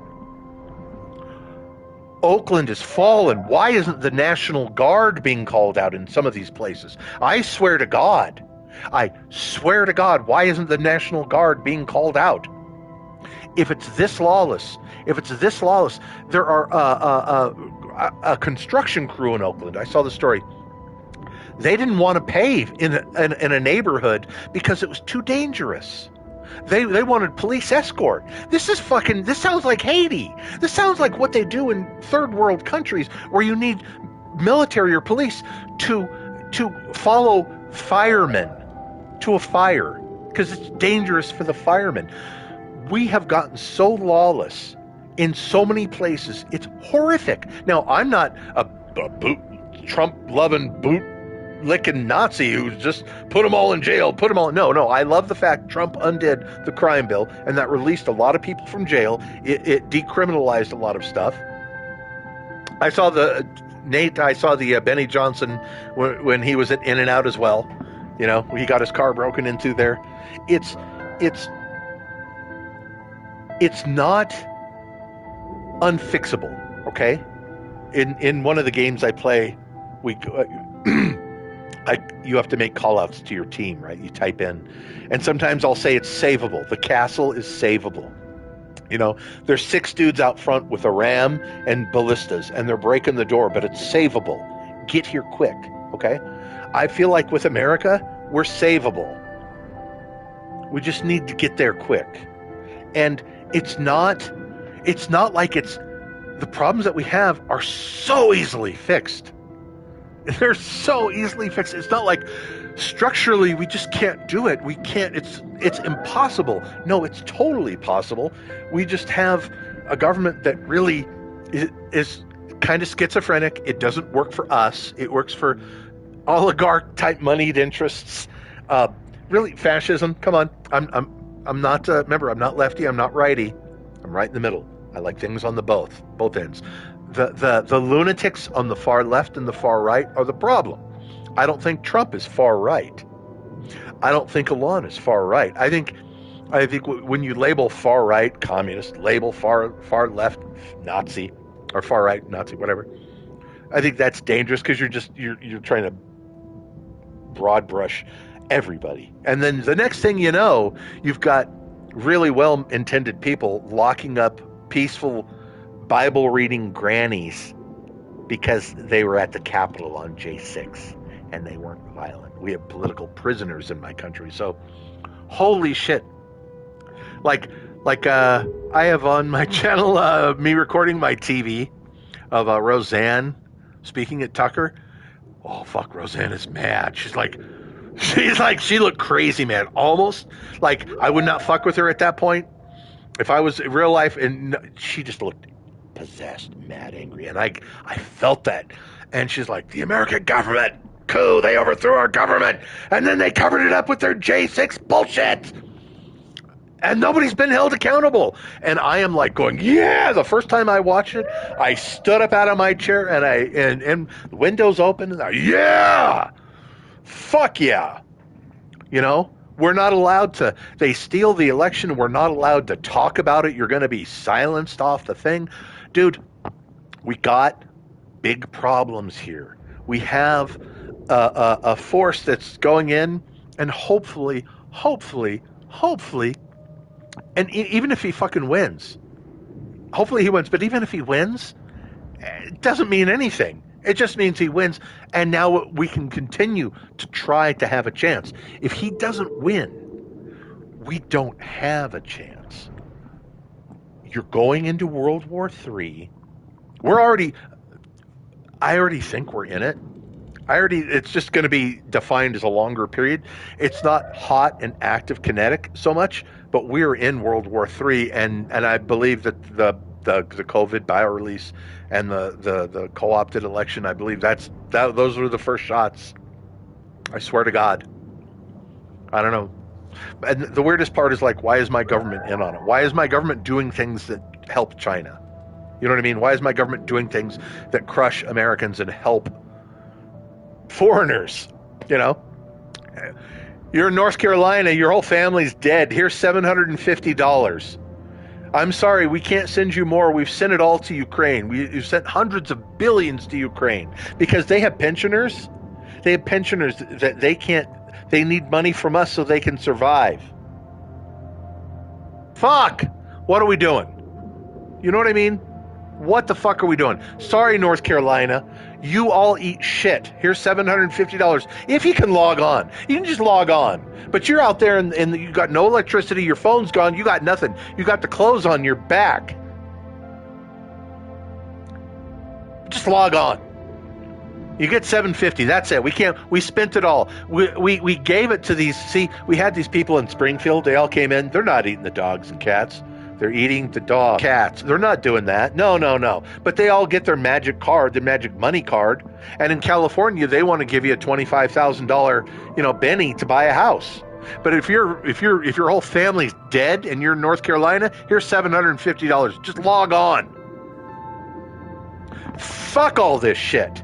Do you see me? I can't tell you the amount of videos I've seen of black people getting pissed off at city council meetings, and normally I don't like an angry black person. I got to tell you, that can be a scary situation. Have you seen some of the videos of some angry black people, right?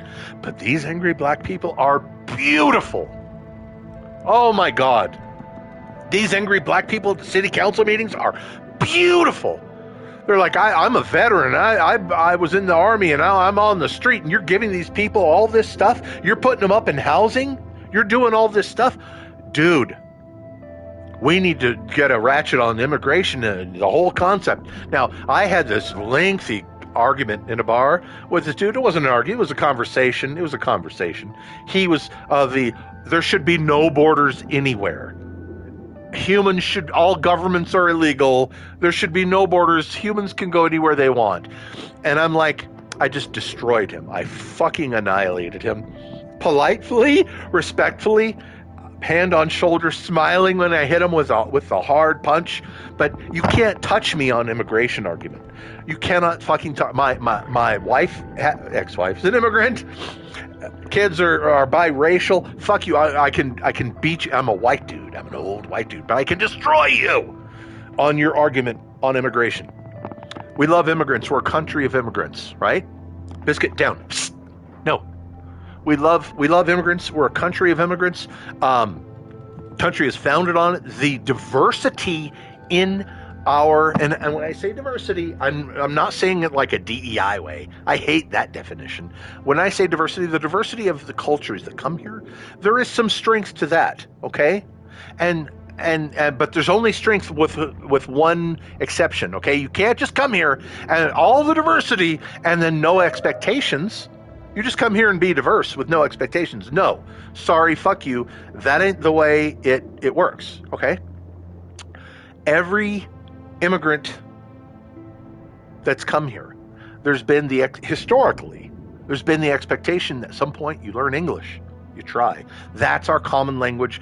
We can have things in different languages. However, the common language, like it or not, deal with it, fuckers. It's English, okay? Now, I know some Spanish and French and German, and I could communicate more in Spanish because I took it in high school, 4 years. But you come here, you're expected to assimilate. You bring with what you came, your whole experience and everything, you bring it here and you help us make this better, right? You don't come here with all your old shit and expect we change to you. If you think that, fuck you, go home. Get out the club. You're not welcome here anymore, okay? The expectation is you come here, and for a lot of immigrants, they came from shitty places, but when they come here, their life is immediately better, okay? Immediately better. Maybe they're in a apartment with 6 people. You get me? Their family. It's crapped. It's 2-3 jobs. It's low jobs. But then the kids are more assimilated. The expectation of the kid to go and learn and be a good citizen here. You know what I mean? We want to create new good citizens from all over the world. Fine. You can't just come here and think this is little wherever I'm from, and everybody has to do it, because especially in the case of religions, I've noticed that some people immigrate. I don't see Jews coming here saying, that ham sandwich offends me, close the deli. I've never, ever seen that. I've never, ever seen that, okay? I was aware of a story in Germany, because remember the stories where they're like, it was a small town in Germany of 2,000 people, and they brought in like 2,000 Islamic refugees, and like shit's not going well there. Shit's not going well in that neighborhood, right? The people that live there are really unhappy, and I thought that was only something that I would see in Europe. Oh, I gotta do something at the door. Oh, I'm so sorry. I'm so sorry about this. Hold on. Coming. Hi. Right here for you? You bet. All right. Sorry about that. Did a sleep study. they gave you this kit where you wire your body up and you measure your sleep and stuff. And the guy came to retrieve it. I forgot about that. Sorry. What was I talking about? The assimilation. You come here and you're expected to assimilate. And in Germany, excuse me, sorry about that. In Germany, I don't know, the stories of these people that are coming of a certain religious background that's not Judeo-Christian, okay? And they too, like the Jews, they too do not eat pork. Except these people are getting so fucking offended over it. It's so, like, you have to, they got entrance into a foreign country. They left their shithole wherever it was. I don't know wherever it was. Somewhere in the Middle East, somewhere where the bombs are blowing up, and it's a shithole, okay? It's a war zone shithole. And you were graciously accepted into another country and given, probably, like here, money and housing and all this shit. And then your attitude is not one of complete bow down, thank you, Savior? Thank you, my Savior, not a religious Savior, but you're a human being. You pulled me out of the fucking, boiling water, and I'm in the lifeboat now with you. And then what's my response? I demand you remove sausages from schools, from the school lunch. Oh shit, dude. That religious group, so mad about the sausages, the pork, that they're telling Germany, Wiener Schnitzel? Come on. Come on, sauerbraut, brats? Come on. They're a fucking sausage nation. You're telling them that they can't, you know what I mean? It's like, so now in my country here, I'm starting to see news stories about small towns where the population demographics are radically being changed within it. When it was like 3 years that it's taken for Springfield with the Haitians, right? Springfield took 3 years. That's a short period of time, I'll just tell you, to change the demographics of any place. Now, I'm going to guess that most of the people there are probably very well-meaning. They're not criminals, right? They're not trying to be assholes on purpose. They're not crashing into things. They just, I don't know, they just gave them licenses. They probably didn't have a license over there. I kind of feel like that's a problem. all these people being given, the illegal aliens being given licenses so they can vote. But then a lot of them, I swear to God, with all these crashes that are going, and these aren't even like, these are crazy crashes that we're seeing. Salty Cracker was showing some of it. Benny, I've seen a bunch of them. If you're giving them licenses so they can go vote in the Ohio election and try to flip Ohio for you, 20,000 people, 20,000 votes, dude. That's a lot in a state like Ohio. But they're making, it's such a stupid double standard. They're making everybody else that got a license has to go through a thing where you have to take a test, a written test. My kid tried. She couldn't do it a couple of times. You have to take the written test, and then you have to get in a car and drive and show the fucking instructor that you can drive. These are people coming from other countries. We can't assume, oh, you had a license over there? You can have one here. No, they need to be for safety. And it's like the people, they don't even, I don't know. In a lot of they don't even know the basics. They don't even know the basics of driving. You know what I mean? Like it's super dangerous. So wasn't there a little girl that was killed, and then her dad? That's what it was. This mom and dad. I saw it at a city meeting on YouTube here, and he's mad at the Republicans for pointing out that it was a Haitian driving the car, and like nobody, like, you know, getting mad at he said something like, I wish my kid was hit by an old white, was killed. That's what he said. I wish that whatever the child's name is, I don't remember. I wish Dylan was killed by an old white man instead. And when he said that, when that dad whose kid was killed in a car accident by a Haitian immigrant, visa asylum seeker, driver's license holder that probably didn't take a test. You know, he's mad at me for talking about this subject. He's mad at me for talking about the subject. And then he says he wishes his kid would have been killed by an old white man because then this argument wouldn't be happening. And I'm like, you just missed the fucking point of being a dad. You just missed the fucking point of being somebody got to you and is telling you, or you're obviously Democrat, and you're letting your politics flow into this thing when all you should be doing is grieving and shutting the fuck up. You know? I don't know. How long have I been ranting here for? Let me check the stream. Let's push that button on the PlayStation. Hour 49. Hour 49. My coffee's cold. It's like this is worse than gaming. When I game, I get this worked up. I don't get my warm coffee. I'm drinking cold coffee. So, I don't know. If Trump gets in, hopefully, right? We've got a lot of work to do. We've got a lot of work to do. We've got a lot of work to do, and we need to do it quickly. And it can be done quickly. I swear to God, all this stuff can be done immediately. But here's what I foresee. The first time he was in office, we know he had a lot of people embedded.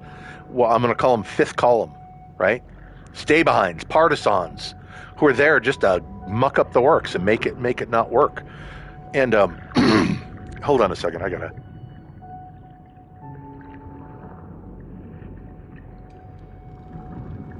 Getting a little parched and coffee here. But he had all those partisans, and he couldn't. Even though he got a lot of great shit done.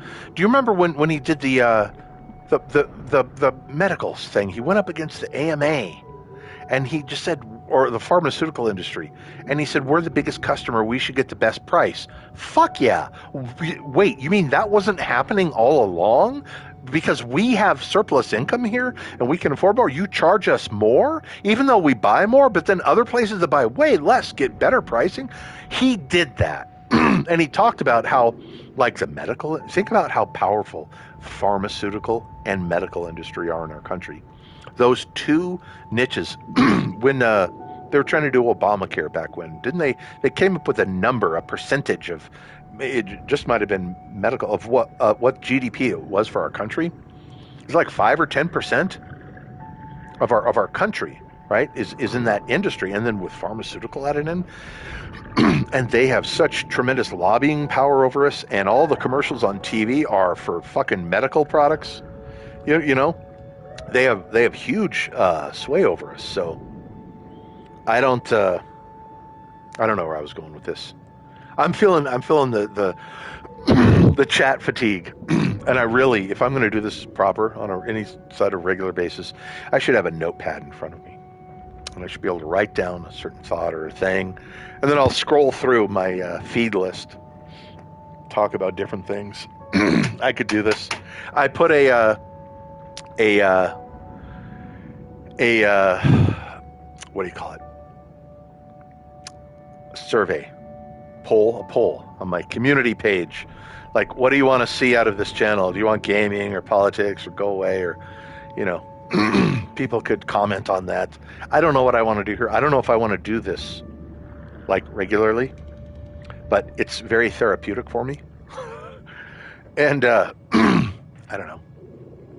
I feel like anything I say here isn't going to change a damn thing. I learned a long time ago that alcoholic prayer about learning to understand what you can and can't control, being okay with it.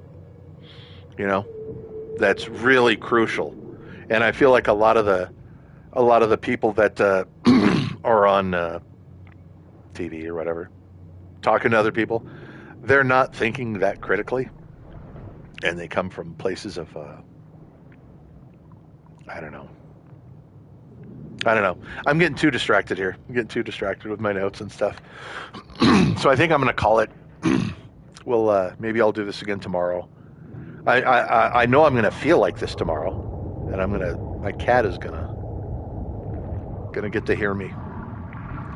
Let me ask you, Nate, are you are you on PlayStation, or how did you come to know me? How did you come to find me? Was it something political? How did you, you know? I'm just curious.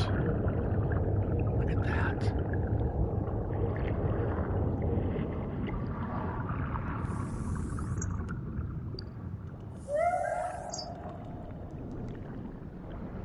I'm gonna take his picture while I wait for the answer.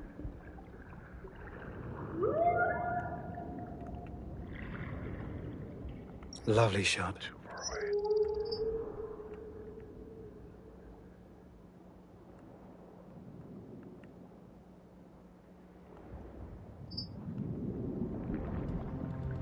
You came across one of my shorts. I got you. I was curious which one, if you remember. The one that most people came in at was the one of Biden getting yelled at. That one got like, I got over 1.5 million views or something crazy. I put that up. I just said, Joe receives another warm welcome. That was the title. And they come out and they're like, fuck you, fuck Joe Biden. And that was the one YouTube did not have. I'm not saying I was the one that instigated this, because on YouTube, a fucking million views is nothing, right? It's nothing. It's nothing for a short. It's like chump change. But that short was the first one that I've ever seen labeled as synthetic or altered content. And all I did, I didn't change the audio at all. All I did was put text over it. Gee, they really seem to like him. I should go back and look at that or something. But that's all I did. And in order to play damage control for Joe, they covered it up and they said it was altered content. They said it was synthetic, that it wasn't real. And it was fucking real. It just looked really bad. It was bad optics.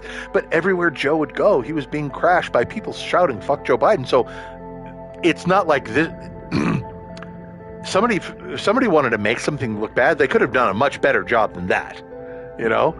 But it got 1 million views and I got so fucking pumped up and I got 4,000 subscribers and like it was it was really fun to watch the progress each day, and I was responding to every single person that commented. And I gotta admit, I was blocking all the lefties. like if they said fuck Trump, orange Cheeto, you go back and you look at the comment section on that video and a lot of the videos at the time, and it's all mostly pro stuff. I shouldn't have blocked them, but I was so mad because Jack Dorsey was like, you know, unpersoned Alex Jones and the president, and you know, YouTube, if you were a conservative, you would be getting blocked on YouTube. Oh yeah. So when some smart-ass lefty would say something about Cheeto Jesus, I'd just block him. But then before I blocked him, I'd reply to him. You know why? Because then they would get an email. Google would send them an email. You know how I know that? Because when somebody would reply, I would get an email from Google, right? So I would email the person and I would say, nobody saw your stupid message. I just wanted you to know that. And then I would send, and then I would delete my message, and then I would block their comment from the channel or whatever. Pretty horrible, huh, Roswell, huh? So yeah, it's I felt like we were in a at that point when they were trying to arrest him, even before shooting at him, when they were just trying to arrest him and stop him from running. That's what activated me. I'm like, my country's been taken over. I gotta come on here and every once in a while post memes and stuff. I was getting a lot of stuff from X, but I got blocked from X because I called somebody a cunt. I called somebody a cunt, and apparently you can't do that. You get blocked. I don't know. They reported me. I'm banned. I'm banned from fucking X, which I find kind of ironic and frustrating. Because now I can't even go back to X and look at stuff. I'm on this weird restricted, you only can look at so many posts per day that they put up. So I can't get content off there no more. But that's okay, because like, I don't even know if I'm not trying to make this a channel. I'm not trying to monetize. I'm not trying to, you follow me? The only way I want to make it a channel is if somebody hears it and changes their mind or realizes what's going on or is reinforced in their attitude of what's happening, you know?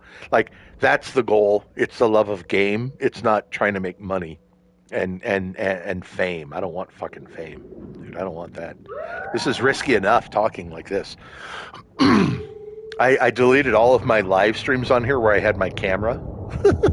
I had my PlayStation camera up and I had a little, you know, as I was playing, I had a little square in the corner or the upper right or whatever. You know, I don't.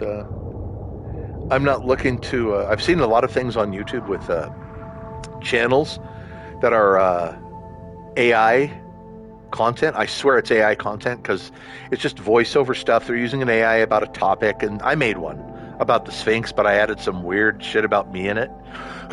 But they're using a lot of the channels on YouTube are AI and AI content, and it's somebody behind the channel. And the commercials on a lot of the channels I watch are, hey, if you've been thinking of making a channel and you don't want your face out there, you can do this channel, faceless YouTube channel, and make money. And it reminds me of a thing on Amazon. Amazon was trying to, people were trying to, there was an ad here on YouTube where they were selling a program to write books using AI and upload them onto Amazon. And then they'd get reviews. And somehow it was a way to work around the system. It sounded like a cheat, but it sounds like this here on YouTube where people are using AI to make content, to generate content. You know, using stock stuff, and you can go in. It's pretty sophisticated and edit all of the script, edit the scenes, edit the backgrounds, edit everything. Like you could full on make movies and shit. And so I dabbled with that here a little bit just to see what it would do. But I don't know. I don't think that that I want to do that. I don't think I want to be any kind of like public face of anything. I think I'm a dude that gamed. I like gaming. I've been gaming since Pong, Commodore 64. You know, I've been putting together computers and I've loved gaming and gave up PC gaming and went to the PlayStation and realized I could fucking stream. And I've been streaming on it was Twitch for like and YouTube for 4 years. I don't know. I remember a guy named Nate Dogg on the PlayStation, Nate Dogg, DAWG, and I would stream Fallout. I would stream Elder Scrolls sometimes, and this Nate Dogg, when I would stream, because I would do it regularly, he would log on regularly. He said, keep it up, man. Good job. That was, you know, it was a neat experience, and it was a unique experience. So I'd always gamed solo. I'd always game by myself, or like in the was it the late 80s? Late 80s, early 90s? We were able to play Doom over the wireless modem. Or not wireless, over the phone modem, right? I could play Doom. That was the only way I did it, but being able to stream, which is playing the game and have somebody else watch, that was a little exhibitionistic, a little weird, interesting, you know what I mean? And I'm not sure I like it, but I do it, usually because nobody watches. But when I'm playing and people are watching, and sometimes they'll comment, then I'm really aware of that. And it takes away from my game, I feel. And then, like I will, I'll become more aware of them watching than me gaming. And then if it gets, or if I die or struggle or, you know, it's like, oh God, it's not my own personal silent struggle that nobody's seeing. I'm broadcasting it and people are watching it. I haven't had a lot of trolls when I do it. It's always mostly nice people, supportive, that kind of stuff. But that's me. I gamed. And then they tried to arrest the president and lock him up and all the stuff. And then I gave him $100 and became active. I'm like, I can't sit by anymore. And not say something. Find some content on X, upload some shorts, you know, away we go. So this has been an interesting ramble. It's almost 2 hours, right, of rambling about the CIA, Ukraine, the world situation, Freemasons, Muslims. Oh God. I've got opinions. Opinions and facts that some may find offensive. And the only reason I stream like this is because I can't stream on YouTube from my phone or a notebook. I don't qualify. I'm not sure how, but they've always let me stream from my PC. I've just never used it as a platform to talk about anything else until recently. So we need to stop Operation Mockingbird. That needs to stop propagandizing the American public.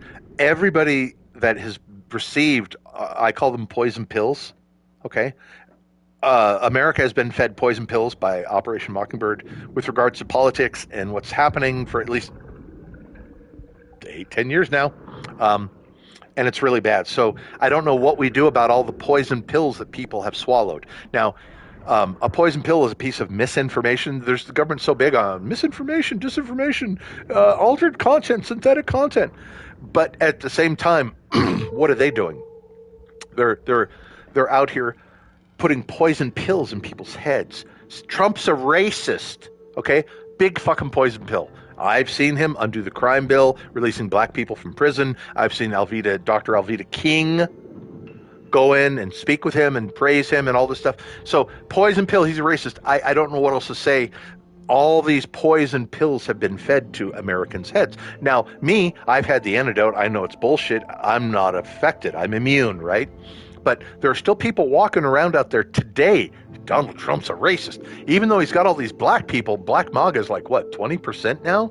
25% of young black men with no college education voting Trump. The world does not know how to deal. Deep state does not know how to deal with fucking black MAGA, okay? Black MAGA, you are destroying the narrative. You destroy them. They can't reconcile you. They can call you an Uncle Tom. They can call you a house Negro, right? I've heard other blacks say that about you, and I think it's horrible. I've heard them call Dr. Carson, Larry Elder in California. I hear these names thrown out there, right? Snoop Dogg calling everybody these names. It's horrible. It's horrible. So they've got these poison pills, okay, in their heads. He's a racist. He hates this. He hates this. He's this. Poison pill, poison pill, poison pill. And then it's not just Trump. It's about Republicans or it's about whatever. Each side throws out poison pills, I guess. Okay. But it's dangerous now because all these poison pills are being reinforced by media over and over. And 25% of the fucking country's on antidepressants. Okay. What does that mean? Are those the murder-suicide pills? This whole video is going to get clocked because of what I'm talking about, pharmacy. The murder-suicide pills, right? They remove your inhibitions to do stuff. Maybe you're more easily led by your handler in the FBI or the CIA. The next thing you know, you're on a rooftop.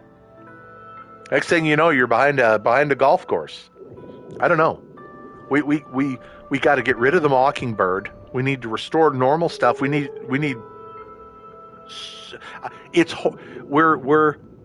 we are killing ourselves. The country is killing itself, and it's not me doing it. It's not Trump doing it. It's the power. The people that are holding power will literally like cut off their own arm, Coyote Ugly style, to try to remain power. We've got power. I'm on Rumble as Roswell's 51, but there's no political stuff on there. I thought about streaming from Rumble because I could do that from my phone. I've done some test stuff. I uploaded some "Oh hi Biden" when he first got into office before he was severely demented. I put up videos where it's like I just said hello to Joe Biden, but it was a clove of garlic or it was a brush. I don't even remember what I did. I'm just running around my house. "Oh hi Biden." Like, I don't know. It was a stupid idea at the time. I put up, I think, a video of me with my cat, the kids, some other. I was experimenting over there a little bit. Yeah. So my government, the old power, is holding under control, and it thinks everything it's doing is perfect. It thinks it's doing it proper. It thinks locking up all the J6. My government thinks murdering Ashley Babbitt and locking up all the nonviolent J6ers and lying about the story about what happened. About, like, I saw police. Remember how for so many months we only got the violent clips put on loop, repeat, and then the his danger to the democracy and all this stuff. No, dude. There were some rioters outside, and they should deal with their consequences. Let's not forget Ray Epps. Let's not forget the other BLM kid or Antifa kid that was in this. All these things, all the feds that were implanted there. Let's not forget all that. And then finally, they stopped Trump. They unpersoned him until Elon bought Twitter, and then we could see everything again, right? My government thinks locking up Bible reading grannies for years is legit. People killed themselves over this. My government is doing this wrong because what did we see later on? We see the unedited footage of peaceful people walking through the ropes, walking between the velvet ropes in the Capitol. We saw the what's his name? The shaman, the QAnon shaman dude. We saw him being led. The police, it's all nice. It's all nice, okay?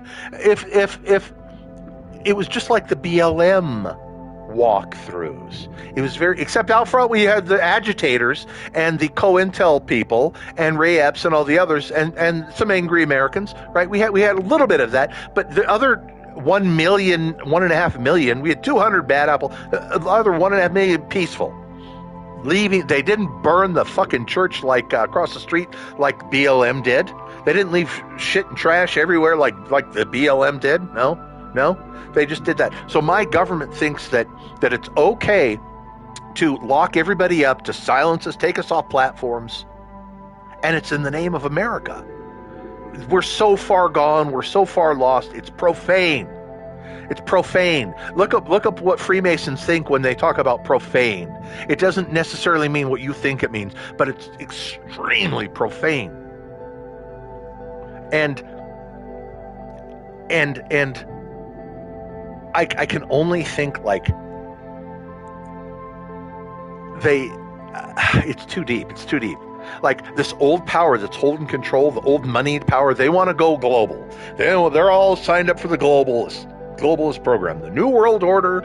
All of them, they're all in on it. They've got the power, and if you defy them, they will honeypot you. They will assassinate you. They will blackmail you. They will do something to get you to come on board the American team, right? But all the shit that they're doing in that name is evil, is heinous, is not right, and they're doing it now against us.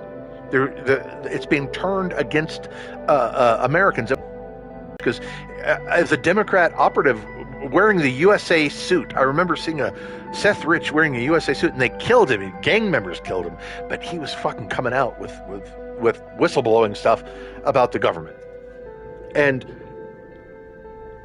I don't know. Our government deals with bad things, legitimately bad things, right? Legitimate threats around the world. Legitimate threats. And I don't know why that's not the focus and why we're becoming the focus. Do they fear us taking the government back? You can't ride the bus. You can't go to a job. Your kid can't go to that school. That's coming here. They want to put that here. And they want to put a fucking vaccine passport tied to it, a travel passport tied to, fuck you, fuck all of you. Put all of this in a giant fucking clown cannon. All your ideas, and all of you hop into my giant clown cannon, and I'm going to fire you straight at the heart of the sun, okay? Because that's where you all belong. Fuck you. Nationalism isn't Nazis. Nationalism isn't something to be afraid of unless you're a globalist, I guess. Nationalism is a core of good citizens, man. We all have different cultures. Maybe one day we'll get to the one world, but we're not there yet. And you lot of motherfuckers thinking you could drag us all to your weird dystopia, to your weird control grid dystopia, fuck you. We reject it. We reject it right now, right here. We reject it forever. And the shit that's going on in my country, there's a group of patriots working hard right now. Oh boy. There's a group of patriots, real patriots, the guys that are on the revolution. It's a revolution, America. We are in a revolution. Trump, this whole thing, this whole slice, it's not him, it's not him, it's not him, it's everybody behind him, and it's a revolution.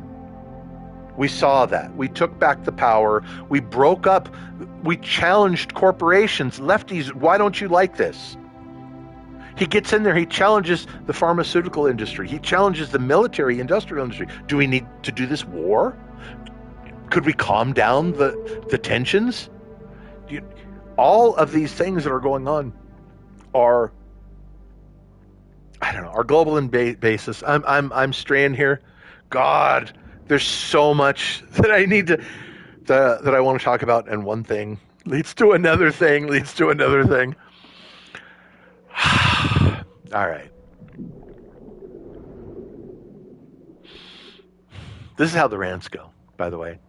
I'll just sit here and I'll stop and stare at the ceiling and, process what I've said, what I'm thinking about.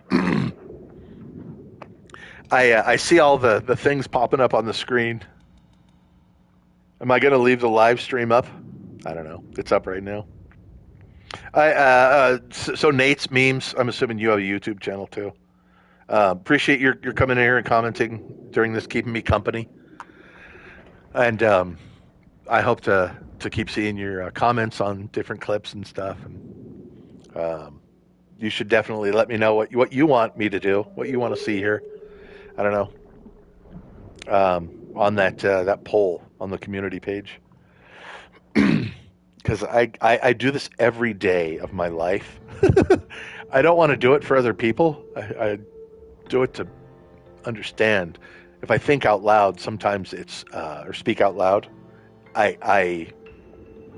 it's easier for me to see or to process instead of if it's just in my head as a thought, a non-verbalized thought. So, if Trump gets in, we still got a lot of hard work, dude. You could expect all the partisans, right? All the partisans that they had last time, they're still in all these.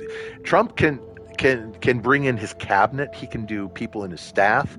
He can secure that. We know that's secure. He knows who the good guys are and the bad guys are, right? So that core will not be disturbed, and a lot of work can get done. We can get so much good for all Americans. I mean, is it going to be bad for Pfizer? Maybe. Is it going to be bad for General Dynamics? Maybe. Do you follow me? Is it going to be bad for Google? Maybe. Right? So what? So the fuck what? None of this is too big to fail. You know, there's no corporation, there's no sector of our industry in America, in my opinion, that's too big to fail. None of them.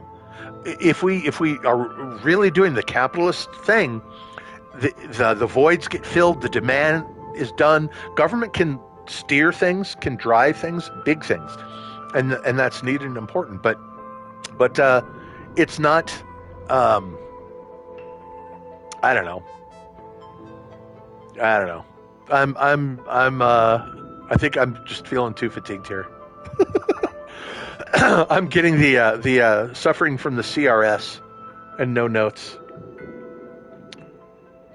But the Amish, let me just talk about the Amish.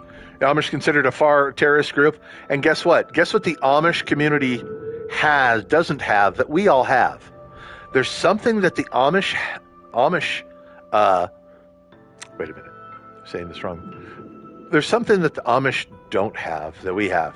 What is it? TVs? Yes. TVs? Yes. Automobiles? Yes. Electricity? Yes. We have those, and the Amish don't have them. What else do we have that the Amish don't have? Autism. Hi. Autism. The Amish, what's